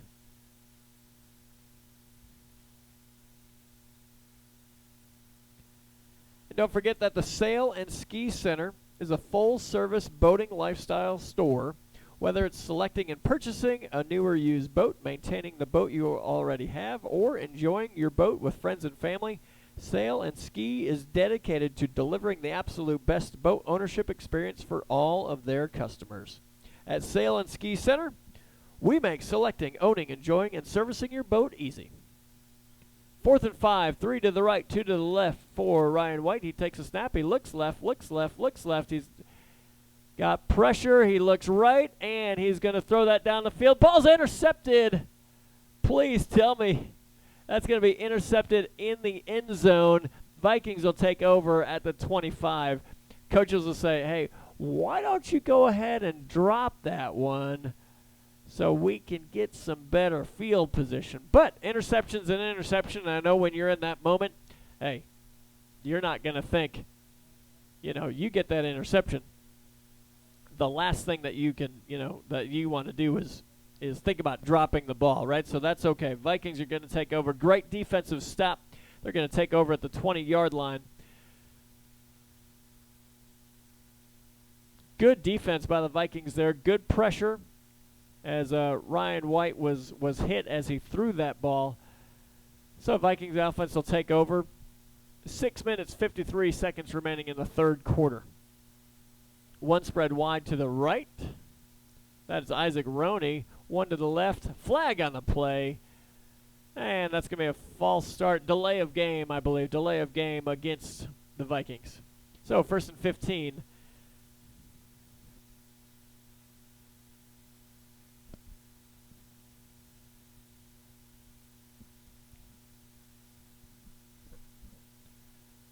And Nathan Weekman is going to roll to his left. He looked for the pitch. The pitch man wasn't there to take it, so it'll be a loss on the play. Brings up 2nd and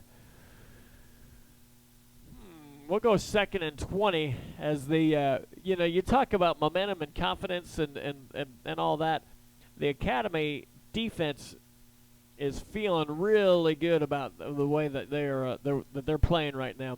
Viking offense is, in the first half, they felt really good about the way they were doing. And now they're, the momentum is definitely on Academy's side. But it's time to change that. Isaac Roney to the right. Sam Hurley to the left. Weekman's going to go deep down the field looking for Gonzo Hidalgo. Nearly intercepted, but it's going to go out of bounds. Incomplete.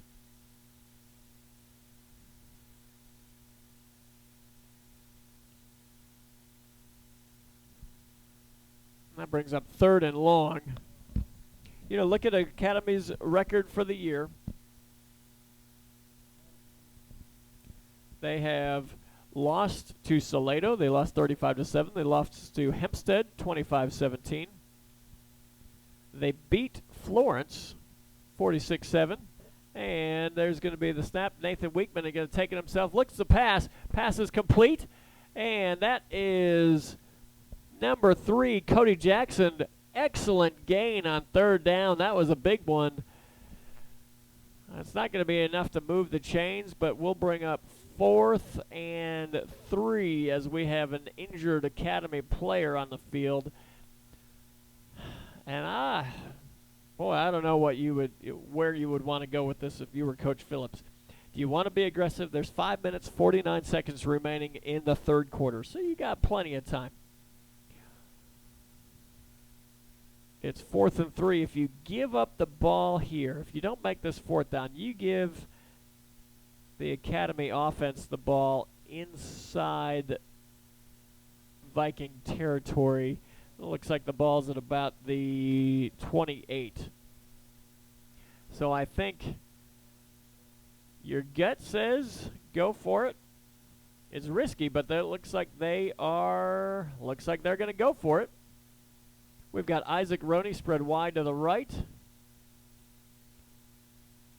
3 in the backfield for Nathan Weekman. And there's going to be a handoff to Fisher Topo. He's got enough for the first down. Oh, I'm sorry, that was Lane Powers. You need a first down? Give it to Lane Powers. He'll get it for you. 1st and 10, Vikings. That's at the 32-yard line. Gutsy call, but it worked out for him. As number 15, Gonzo Hidalgo checks into the game. He's going to spread wide to the left. Isaac Roney comes wide to the right. Fisher Topo goes into motion and handoff up the middle, across the 35-yard line. Lane Powers takes it. He's tackled at the 36, and okay, that's great play on first down. That brings up 2nd and 5. As Sam Hurley checks into the game for Gonzo Hidalgo. Now your playbook opens. You've got 2nd and 5, and you feel really good about gaining 5 yards on 3 plays. 4:44 remaining in the third quarter. Roney to the right, and that's going to be a fake handoff up the middle, and that is Fisher Topo He is swallowed up for a short loss on the play. Topo tackled at the 35-yard line. Now we've got 3rd and 6.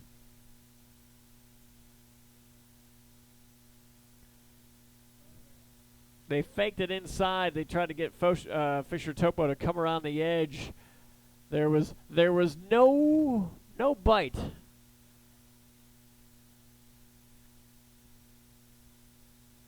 Isaac Roney spread wide to the right. Sam Hurley wide to the left. Fisher Topo goes into motion. Pitch to Topo. He's going to get a seam. He's at the 40, the 45. Nice block across midfield. Pushed out of bounds. Flag on the play.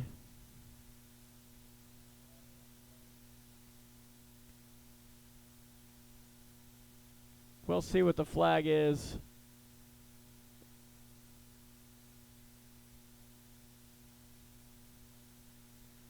All right, so that's going to be a holding at the 50. So I'm not sure how that will operate. We will repeat 3rd down. It's going to be taken at the spot of the foul.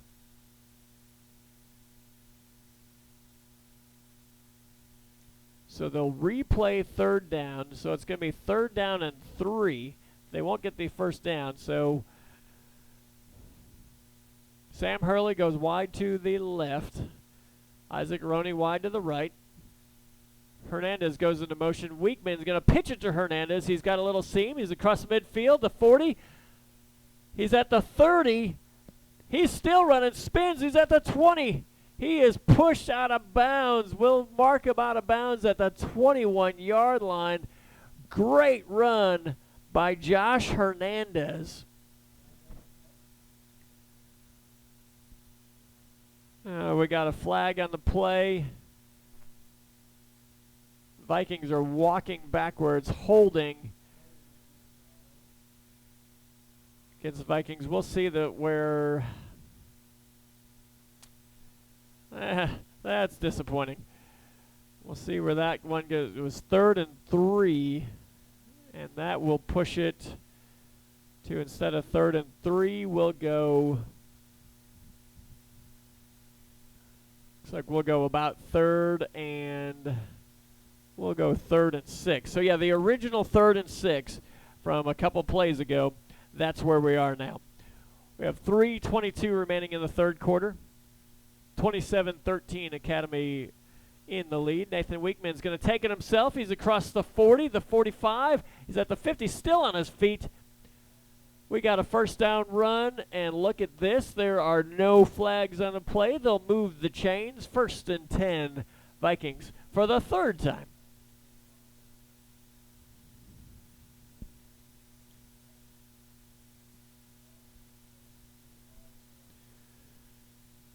So the Vikings showing a couple of good things here. They're showing patience, and they're showing that they can move the ball. They can move it in chunks. Isaac Roney wide to the right. Sam Hurley to the left. Fisher Topo goes into motion. Handoff up the middle. Lane Powers drags a couple people with him. 5-yard gain on that first down dive. That's what you want.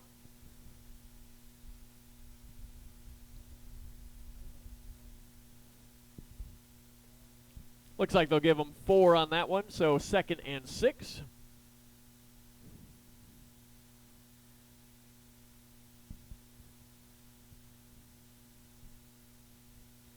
Isaac Roney to the right, Hurley to the left, 3 in the backfield.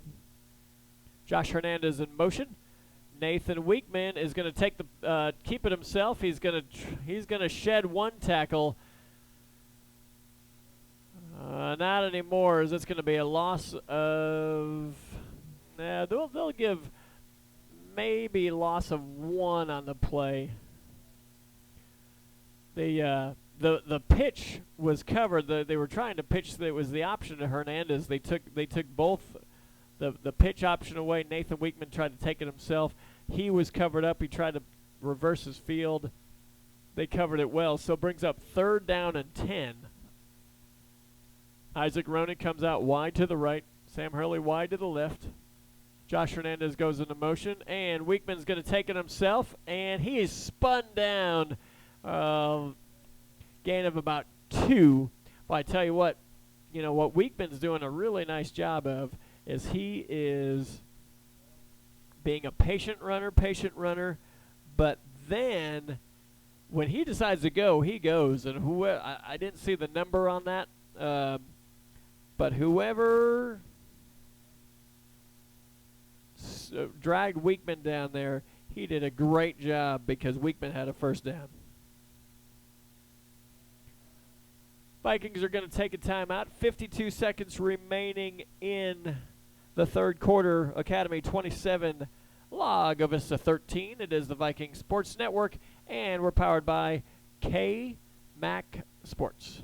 This is the K-Mac Sports Network, and this is what we do. Looking left, throws into the end zone. Snap again. He hits the turf, and Devon scoops it up. Cameron Wilkins corner on the end zone. 10, 5, touchdown. Let us broadcast your team. Send an email to Merle@KMacSports.com or Chuck at KMacSports.com to find out how. He's got blockers in front of him. Touchdown. 5, touchdown. Yes, sir. It's what we do, and nobody does it better. We are K-Mac Sports. Sound off. Tell us what you think right here on Twitter @KMac Sports. All righty, we are back broadcasting live. Timeout. Lago Vista, they're looking at a 4th and 8. And they're going to go for it. They are at the Academy 45-yard line. 52 seconds remaining in the third quarter. Weekman takes a shotgun snap, looks down the field, and he's hit as he throws.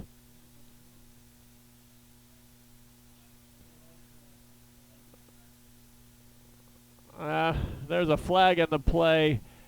There may have been a... Okay.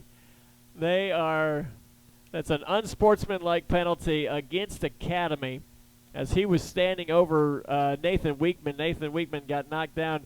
Weekman stood up, and the Academy player had a bit of a Major League Soccer flop to him. And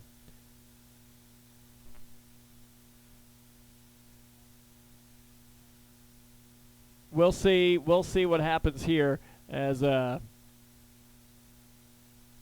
was okay, so the play, the penalty was called after the change of possession, and so the Academy offense is going to take the field. They're going to march 15 yards back, but first down and 10 for the Academy Bumblebees.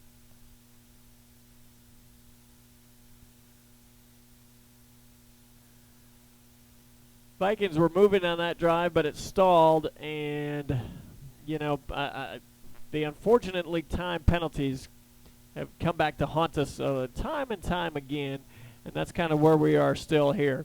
So Vikings or Academy takes over. 47 seconds remaining in the third quarter.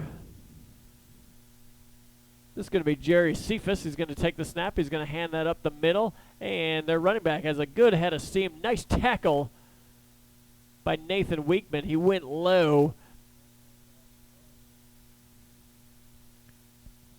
And that was Coleman Berg on the carry. Good 5-yard gain. He had a good head of steam as he as he ran up the middle.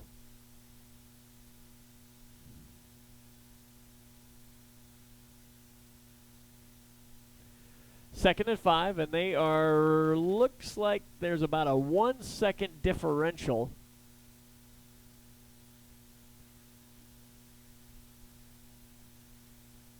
And they're gonna let this they're gonna let the third quarter expire, and we'll come back. We got one more quarter of action. It is Academy 27, Lago Vista 13. It's the Viking Sports Network, and we're powered by K-Mac Sports. At Austin Pets Alive, the mission is to promote and provide the resources, education, and programs needed to eliminate the killing of companion animals. That means more happy pets joining more happy families every single day. In fact, Austin Pets Alive has saved more than 25,000 dogs and cats since 2008. And you can help. Adopt a new family member, help out with a donation, or roll up your sleeves and volunteer. If you have love, time, or money to spare, and we all have at least one of those, you're needed. Visit AustinPetsAlive.com to get started. Austin Pets Alive, helping people help pets. Sound off. Tell us what you think right here on Twitter at KMAX Sports. At Austin. Alrighty, we are back. 1 quarter of action left. It's been a good game so far. Lago Vista came out. They were feeling great. They were feeling phenomenal. They were up 13-0, and then Academy has come back and scored 27 unanswered. 12 minutes left to decide this one. Cephas in at quarterback. He's got 2 spread wide to the left, 1 to the right. There's going to be a blitz on the right side, and nice tackle by Josh Hernandez and Nathan Weekman to bring Cephas. I don't think we can call that a sack because I think it was right at the line of scrimmage, but it'll bring up 3rd down and go 3rd down and 5. Academy has the ball at their own 35-yard line. They've got to get out to just about the 40. 3 spread wide to the left, empty backfield. No safeties deep. And that's going to be a planned quarterback draw. Jack Hood, ball's out, and of course, that ball was recovered by offensive lineman Kendall Dackrob. And that's going to be, that'll bring up 4th down. You know, that's, you need some breaks to go your way. And, you know, that just, a ball goes out there, Lago recovers. That'd be spectacular. I would certainly appreciate that, but that didn't happen. But we hold on 3rd down, so that's going to bring up 4th down and 1. Academy looks to punt here. And the punt is a low line drive, and that's going to be, they're going to let that bounce. That was Adrian Hernandez was back deep. Sophomore Adrian Hernandez.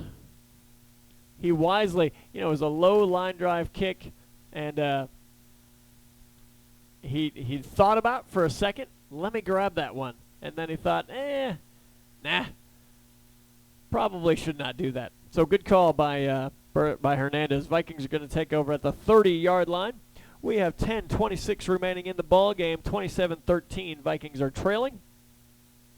Hey, don't forget, winter's coming. It doesn't feel like it, but winter's coming. If you head to the mountains, don't forget to stop by Sail and Ski Center. Stock up on your winter supplies. That means you don't have to take up your valuable vacation time looking at the mountains shop. You pay those premium prices. Come to Sail and Ski for less. Nathan Weekman going to take it himself. He's going to roll around the right side. Very little gain. Looks like they'll gain 2 on that one. 2nd and 8. Don't forget about Waterloo Homes by Brown. They are building your dream home right here in Lago Vista. Your home, your town, your builder. 2nd and 8 for the Vikings, trailing by 2 scores. Sam Hurley is going to go out wide to the right. Isaac Roney is going to go out wide to the left. The Vikings were moving with some confidence early on. And Nathan Weekman is going to look to his right. He's back to pass. He's got Cody Jackson on the right side. That's going to go incomplete. There's going to be a flag on the play. We've got an injured Academy player. It looks like his calf is cramping.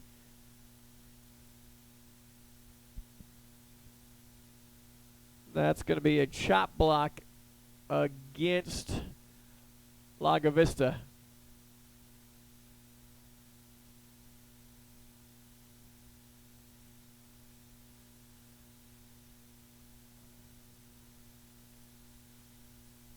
So we'll see what that.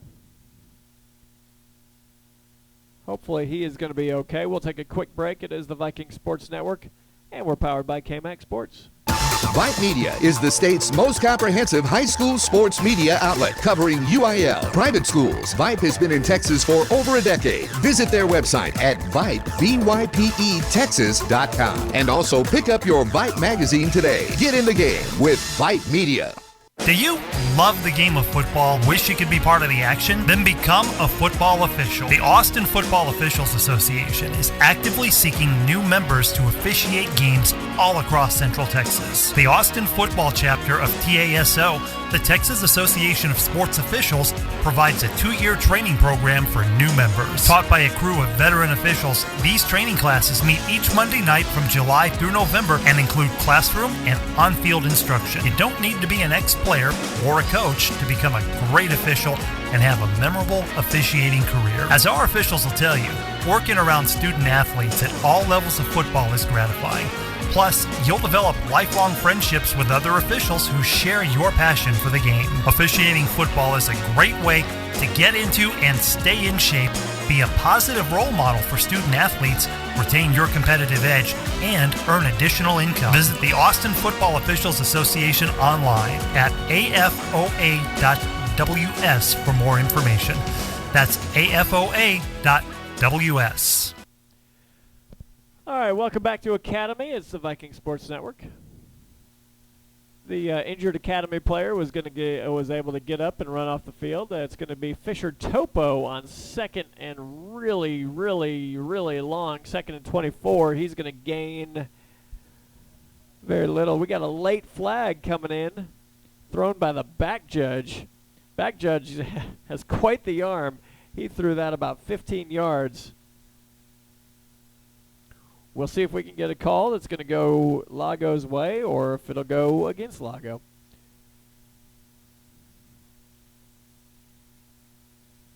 You know, any offense is not going to be in its optimal capacity if you're running 3rd and 24. So hopefully we can get a little help here. I'm not sure. I didn't see what the refs saw. You know, what we've seen in the last couple of games is some frustration penalties by both teams. You know, that's hard when you're dealing with young men and young athletes, young men, young women in sports. And sometimes, you know, at the end of the game, you've been bumping these people all game. And it's getting a little hard. That's going to be an unsportsmanlike penalty going against Academy. It looks like that was going to be something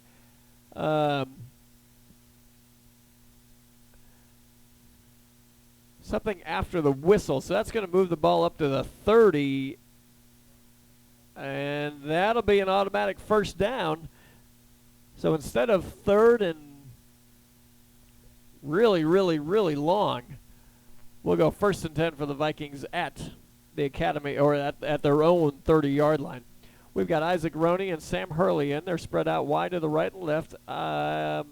Nathan Weekman going to keep it himself. He gets to the 30, the 35, 40, and he is wrapped up past the 40. Well, guess what? We got a flag on the play. Academy is claiming they have the ball.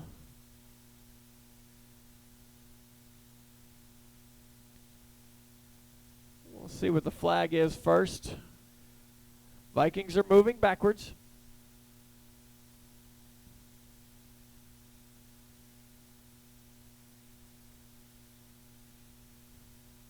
It's going to be a legal block in the back. It'll bring up 2nd down. And that's a 5-yard penalty. So, okay, so we'll go 1st and 15 with 9:20 remaining in the ball game.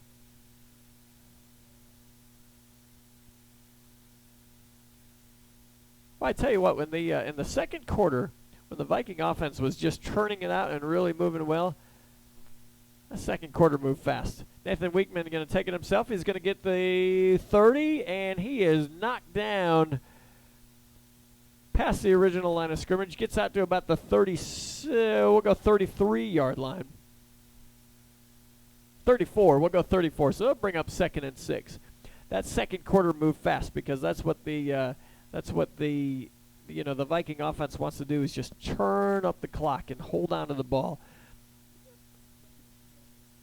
Oh, with penalties and all that, the offense has been a little disjointed here in the second half. Fisher Topo goes into motion, and Weekman drops back, and he's going to go deep down the field, and that is going to be nearly intercepted as the ball was underthrown just a bit. He was looking deep down the sideline for Sam Hurley. It may have slipped just a touch when it got out of his hand, or it may have gotten his elbow touched by a defender because somebody was coming in.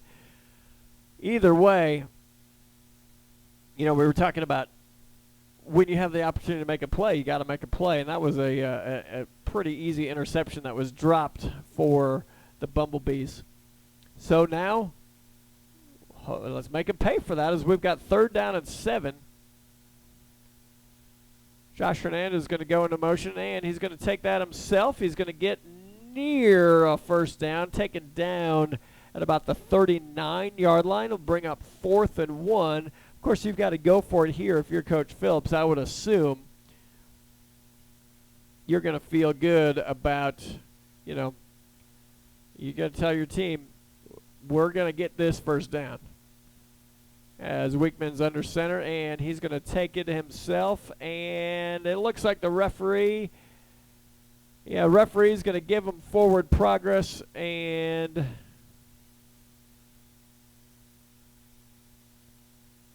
they'll give him the first down. 1st and 10 for the Vikings.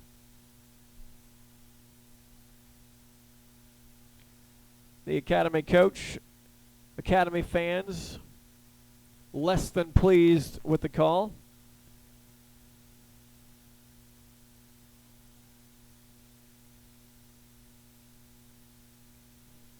But 1st and 10 for the Vikings as we, you play the game because there's always a chance. 27-13, 7:20 remaining, and Lane Powers is going to take the handoff, dive up the middle, gain of about 3 on 1st down.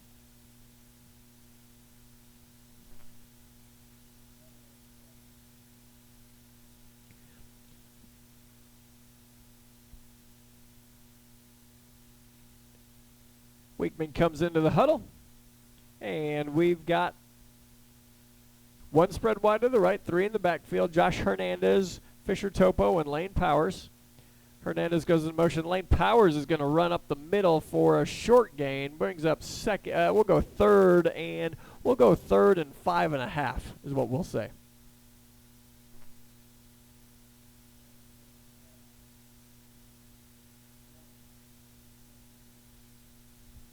.6:29 remaining in the ball game. 27-13. Lago Vista trailing. Lago Vista scored the first 13 points of the game, and then the offense has stalled. But the offense looked really good to come out of it. They've made some good plays. Quick pass to Sam Hurley. Sam Hurley's got 1 man to beat, and he is going to be pushed out of bounds.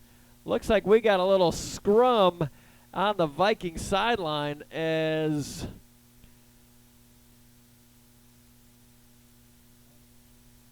somebody took some exception to the tackle. There may have been a late tackle. Some flags were thrown. We've got to sort this out, and that's we'll see. The referees have separated the players.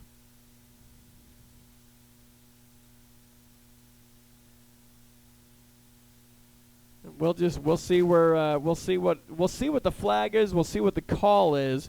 The original play was going to be close to a first down. The Sam Hurley went out of bounds.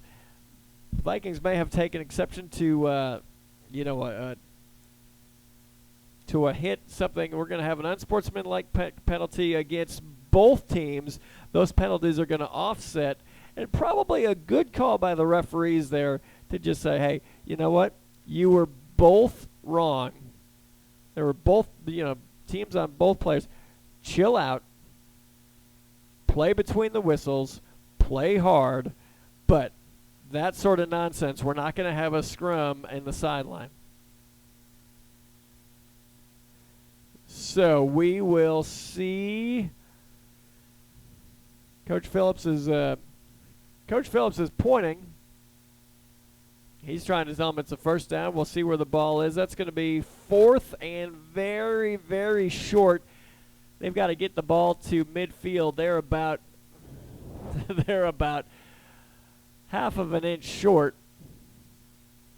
And Vikings are going to come up. They want to snap the ball, but the referees are still conferring with the academy coach.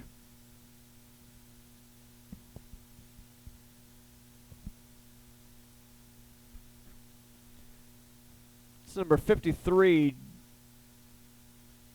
Ja'Cory Lewis checks into the game at defensive tackle.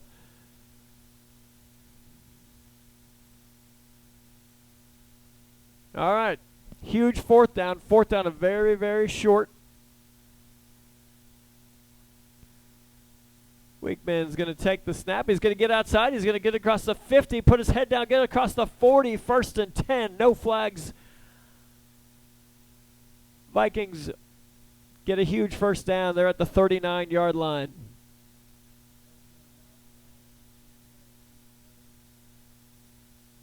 Gonzo Hidalgo comes out wide to the left. Sam Hurley out wide to the right. Weekman takes a snap. Josh Hernandez goes on.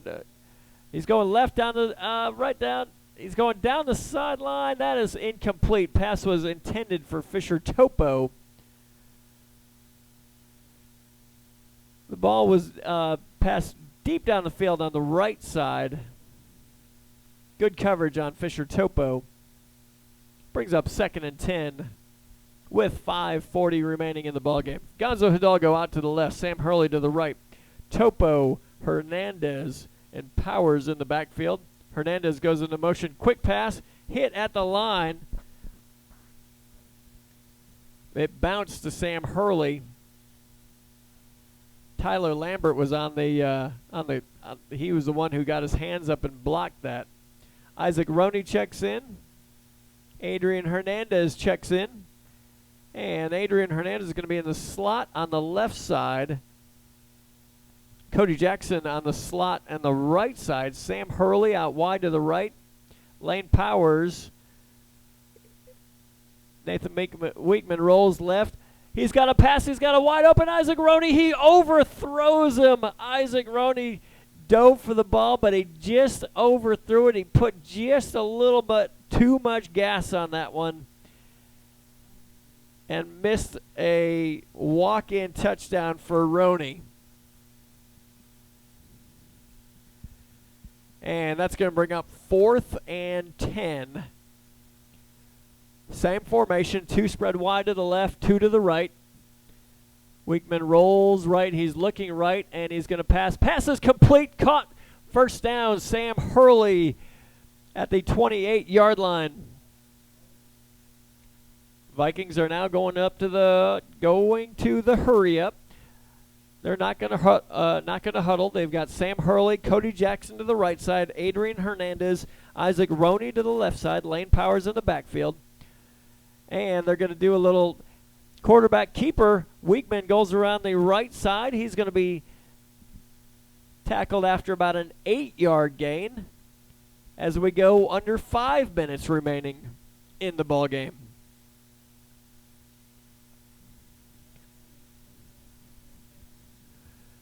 It was a good quarterback option as Weekman had Powers going with him. There's going to be a handoff up the middle to Lane Powers. Lane Powers at the 20. And flag on the play at the 15.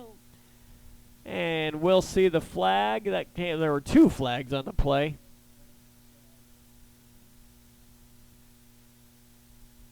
One came from the back judge. We'll see what that one is.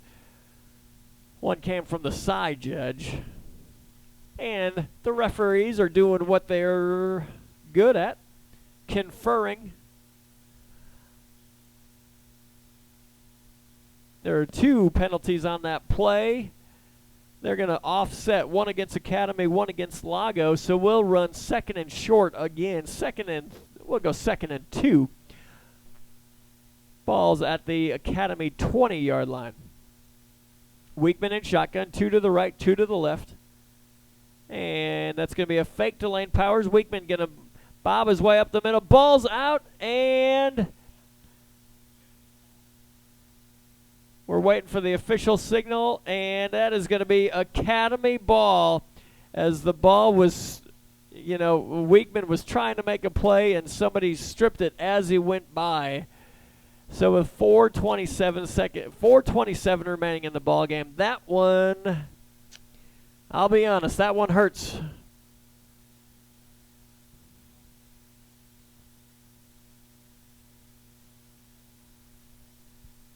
That was a good drive from the Vikings. They were moving the ball, and just another a crucial turnover, and credit the Bumblebees on that one, because somebody got their hand and just ripped it out, as that ball is going to be handed off up the middle, tackled by, we got Weekman on that play, Leggett on that play, Grant Arrieta was in on that tackle as well. That's going to be no gain. We'll go a little bit of a loss on that play, 2nd and 11. And now what Academy wants to do is just run the ball, take some time, as we have 4 wide receivers spread to the left. And now they say that they're pointing and say, actually, you're supposed to be over there. That's number 1, Carlos Hernandez. And that's going to be a quarterback keeper. That is Ryan White, quarterback keeper. We'll go very minimal gain on that play. That may get to the original line of scrimmage.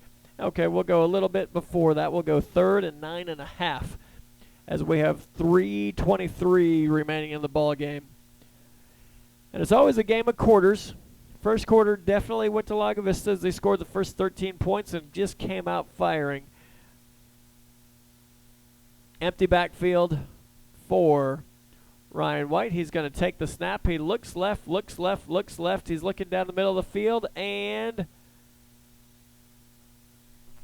boy, that's the way it goes sometimes when you have 2 wide receivers in the same area. Usually that doesn't go well, but Academy had the ball go off one receiver, and then the other receiver, oh, nope, looks like that was an incomplete pass. So that's going to be 4th and 9. They're going to bring out the punting unit. Incomplete pass on that one. That's going to stop the clock with 2:57 remaining. And I would think if you're going to armchair quarterback on that one, the benefit of running that play would be pretty good, as there's the snap. It's going to be up, and it's going to land near the 50 and go out of bounds just past midfield. So Lago Vista will take over. 2:48 remaining in the ball game. Lago Vista, I believe, has 1 timeout remaining. So it is some tough sledding for the Vikings. There's a shot. We still got a shot. It's a big one, but we got a shot, as it's a 2-touchdown lead. Vikings are taking over at their own 47-yard line. 2 spread wide to the right, 2 to the left, and Lane Powers in the backfield. Nathan Weekman looks left, sets his feet, and hit as he throws. The ball's complete to Isaac Roney at the 40-37. And Weekman did a great job delivering a catchable ball. And Isaac Roney also did a great job catching the ball, getting the first down, getting out of bounds.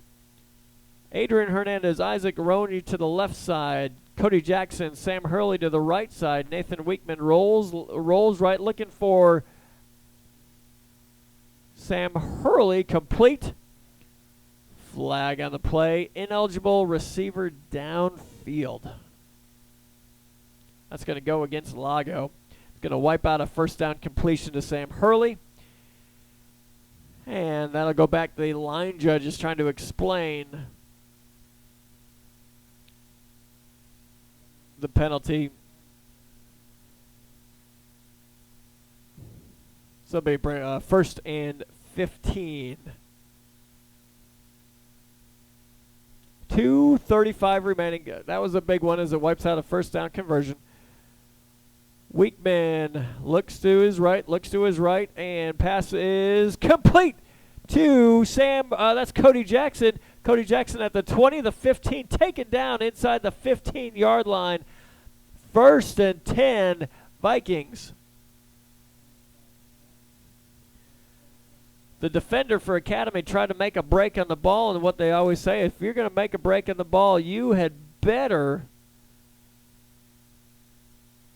get that. Lane Powers is going to take the snap up the middle, and he is going to be taken down near the 5, near the 6-yard line. 2 minutes remaining in the ball game. Vikings knocking on the door, 2nd and 1. 2 to the left, 2 to the right. The ball is going to be snapped low, and Weekman is going to be taken down behind the 10. Another ill-timed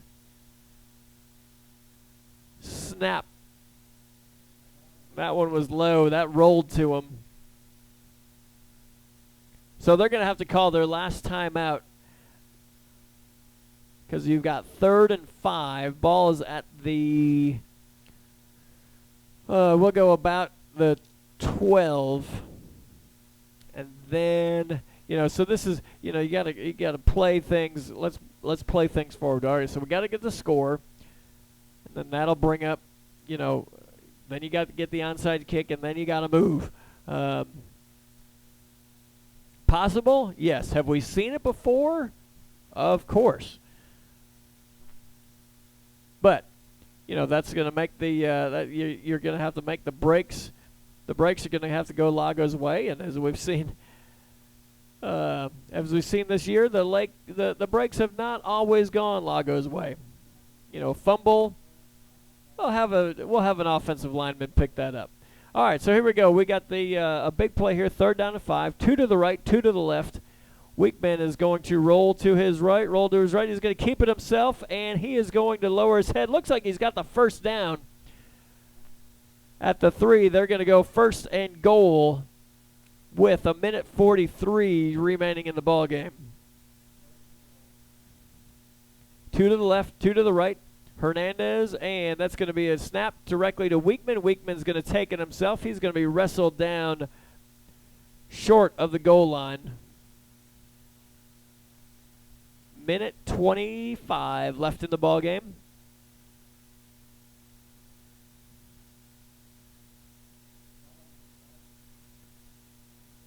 And Weekman's going to roll right. He's looking in the end zone, and he passes incomplete, looking for Lane Powers. Lane Powers looking for a pass interference on that one. The referee says, I don't think so. 3rd down and 3. 3rd down and goal. 1:09 remaining in the ball game.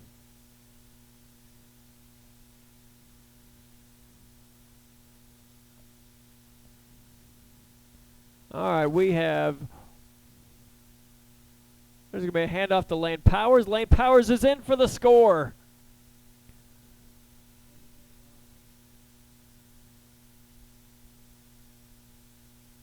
And that's going to go Lane. Lane Powers just took that ball up the middle, and they went back to, they'd been moving the ball with the spread, 2 spread wide to the left, 2 to the right.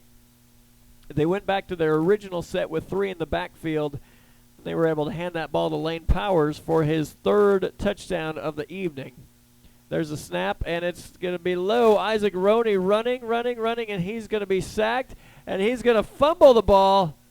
And the play is called dead. So it's an 8-point game with 1:06 remaining.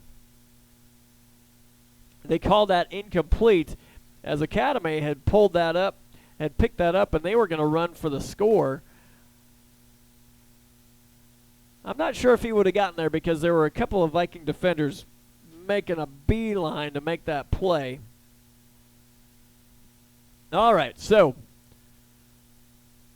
minute 6 remaining in the ball game. This is the big one. This is the big kick here, as the Vikings can force overtime with a score and a 2-point conversion.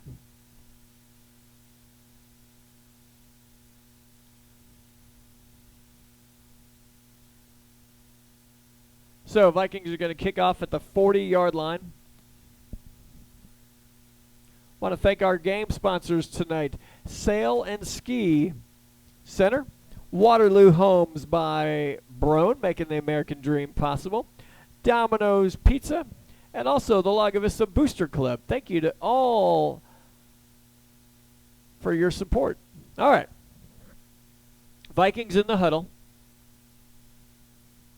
Bryce Erickson fakes the onside kick. So we've got Preston Coffey one angle, Bryce Erickson the other angle. No, that's Lane Powers going to go the other angle. Lane Powers is going to Bryce Erickson kick that one. They tried to do a low line drive, and Academy is going to recover that one. It just didn't get that second bounce that was necessary. So with 1:05 left in the ball game, no timeouts remaining for Lago Vista, it's going to take some sort of miracle for the Vikings to pull this one off, as Academy will most likely go into their victory formation. And they're going to snap that. They snap it clean. The clock is running.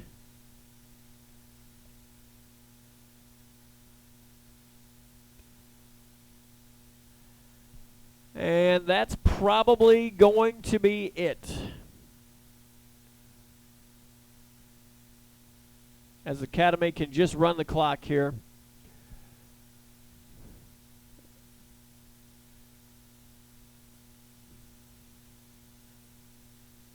Nine seconds remaining on the play clock, 30 seconds remaining in the game. They're going to snap that.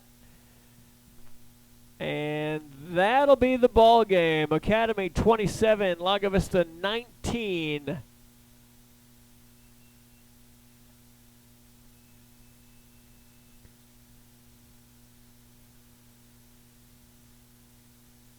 You know, you want to say it was a good effort from the Vikings. They came out, their offense looked good. It looked like one of those things that, yes, you can, you can see progress. You can see some things. They moved the ball well. They ran the ball well.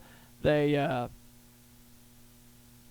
threw the ball well. They're just, they're, again, some penalties, some breaks that just didn't quite go their way. Teams are shaking hands at the 50-yard line. And that'll wrap it up. We'll be right back to wrap things up from Academy. It is the Viking Sports Network, powered by KMAX Sports. Sail and Ski Center is a full-service boating lifestyle store. Whether it's selecting and purchasing a new or used boat, maintaining the boat you already have, or enjoying your boat with friends and family, Sail and Ski is dedicated to delivering the absolute best boat ownership experience for all of our customers. That's why Sail and Ski was voted Boating Industry Magazine's #1 boat dealership in North America. Find us at our locations in Austin or in Lakeway, or at www.sailandski.com. At Sail and Ski Center, we make selecting, owning, enjoying, and servicing your boat easy. We hope you're enjoying tonight's broadcast. And while all of us at the KMAX Sports Network are huge football fans, we broadcast more than just football, you know. In fact, KMAX Sports proudly broadcasts volleyball, girls and boys basketball, softball, baseball, soccer, lacrosse, and more. For more information on how you can help KMAX Sports broadcast any of those sports, just reach out to Chuck at KMAXSports.com or Merle at KMAXSports.com, or contact that Sports Booster Club directly. KMAX Sports will gladly work with you and the Booster Clubs to get that team's broadcasts on the air. And if you're a fan of the other team, well, we can broadcast your team's games too. We realize that, yes, even in Texas, there's more to life than just football. KMAX Sports, bringing your teams to you for 14 years. You know when you're hanging at Lake Travis and you start craving pizza? Usually you panic and go hungry. Or worse, you make a pit stop at a sad food stand. But with Domino's Hotspots, you can get pizza delivered right to Arrowhead Park. In fact, now you can get Domino's delivered to over 50 outdoor locations around Lago Vista. No address required. When you order, enjoy any 2 or more medium 2-topping pizzas for just $5.99 each every day. 2-item minimum. Handmade pan pizzas will be extra. Ask for limited time offer. Prices, participation, delivery area, and charges may vary. Restrictions apply. Visit Domino's.com for details on Domino's Hotspot.